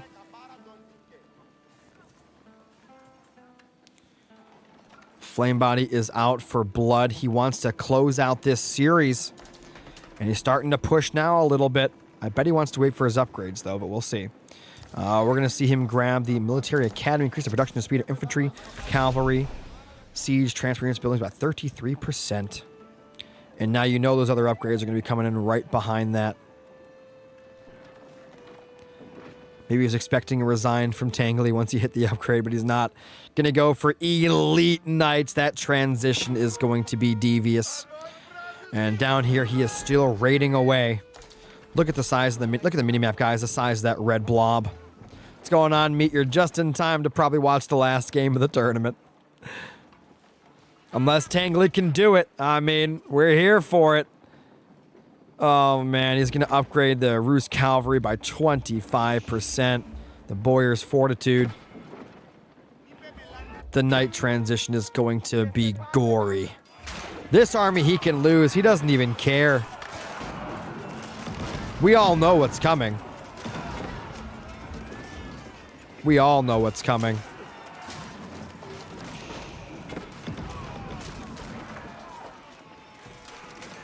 I don't even know if he can win this. Again, he's throwing javelins at the man-at-arms instead of throwing javelins at the archers. That's been a very terrible point of contention so far. He's going to try to go Imperial himself, but we know what's coming. We know. Look at all these upgrades. Oh my god. He doesn't even need the transition. Tangly gave it everything he had, but it's just seeming like it's not going to be enough here. A lot of Mustafati warriors coming in. Not too many archers left, so these will be decent units here. Not sure where those Springolds are going. Looks like they're going to counter the other Springold. Nice shot from that Mangonel. He's trying to get the Fort of the Huntress up desperately here. Probably should put more villagers on that. Oh, God. He actually still hasn't done the full transition yet. He's got all these stables. He's got a few knights back there. It's almost up. All right, he gets it up, can jump some villagers in there, and he does. But, man, he's down to 3 military. This might be a GG here, ladies and gentlemen. This might be it. He's going to pump. He's going to keep pumping. He's got food. He's got some gold. He's got a little bit of wood. But now his villagers aren't really working much anymore.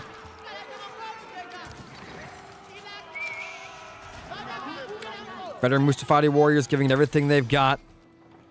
How's the knight transition? Oh, it's going to be brutal. It's going to be so brutal. Oh, no. Yeah, nothing he has here is going to cut it. Once the horde comes, the Knight's Cavalry. Got a little hit squad of some spearmen coming in here over the left. So you know that gold's in trouble. Elite man-at-arms chopping him up in the back. Oh, man, just killing... Oh, so many dead villagers. I think Tangly realized it's his last game, so he wants to fight to the very last man. Little does he know that might be sooner than he assumes. Because there's nothing stopping these bad boys. Nothing. Nothing that he has, anyway. He's just letting the back of his base burn. He tried to defend this area, but at what cost? Where'd those knights go? Oh, here they come. Yep. Yeah. Oh, jeez. He's even got the Streltsies.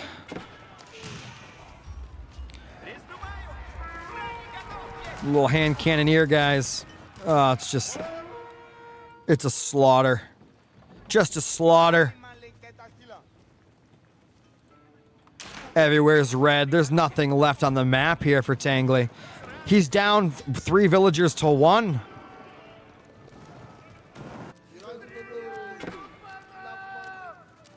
Starting to put some cows down. I know David was asking about these cows earlier. Little late though, maybe.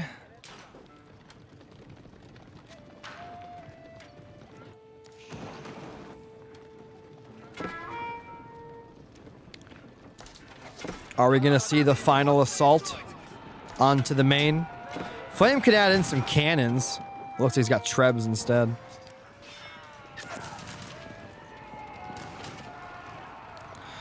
He's starting to mix in some, I think there were some, yeah, he's got a few veteran Donzos in there, but I mean, are they going to be enough? Let's be honest here. The economy from Flame Body is so good. Just completely surrounded. Giant shot from the Mangonel. Just leaves everything in the dust, in the dirt.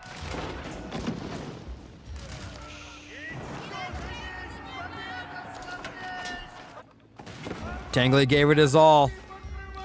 But it just seems Flame Body's all was just a little better this time. The Rus proving that they are still a top civilization.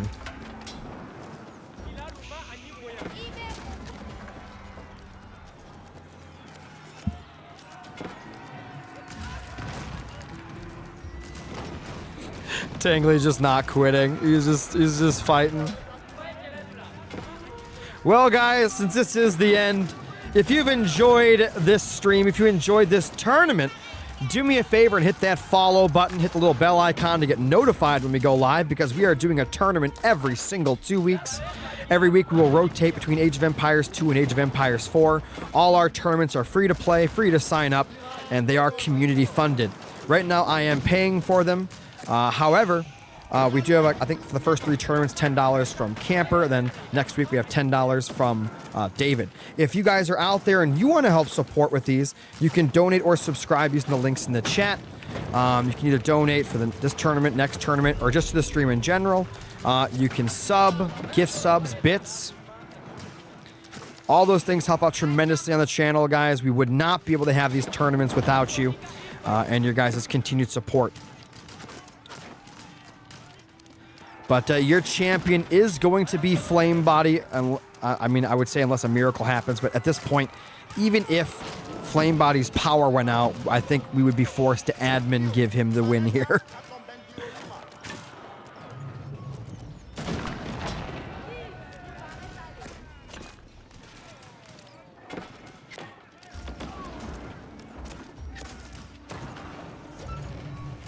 Yeah, he's just playing to the last. He probably walked away from his Xbox at this point.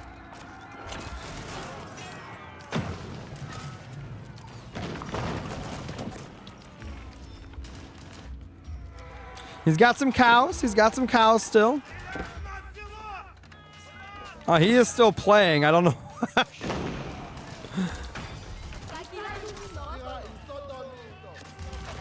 No, he definitely knows how bad it's going. Azu, stop, Azu.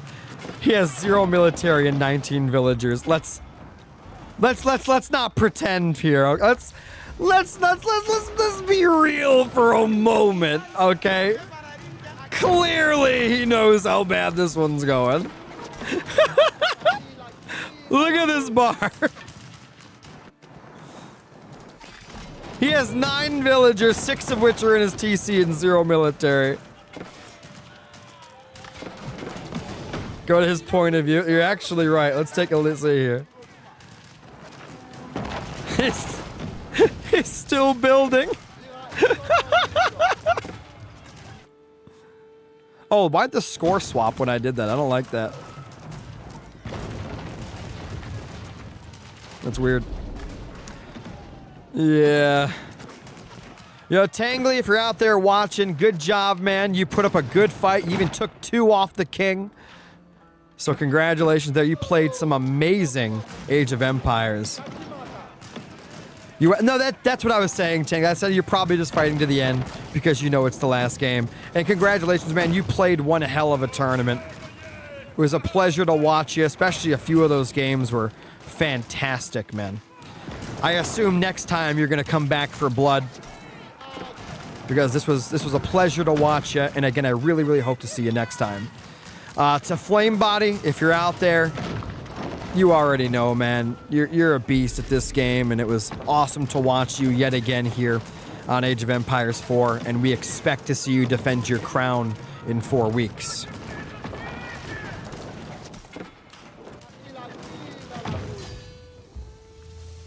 Thanks to everyone who did sign up. Thanks to everyone who played and came out and watched and supported these amazing players and this tournament. Shout out to Azu and Camper. I guess it was mostly Camper for this tournament because Azu is busy in China for adminning and doing the bracket and all the work in the back end, which makes my job a lot easier. GG's indeed in the chat here for these players. We'll throw those in there.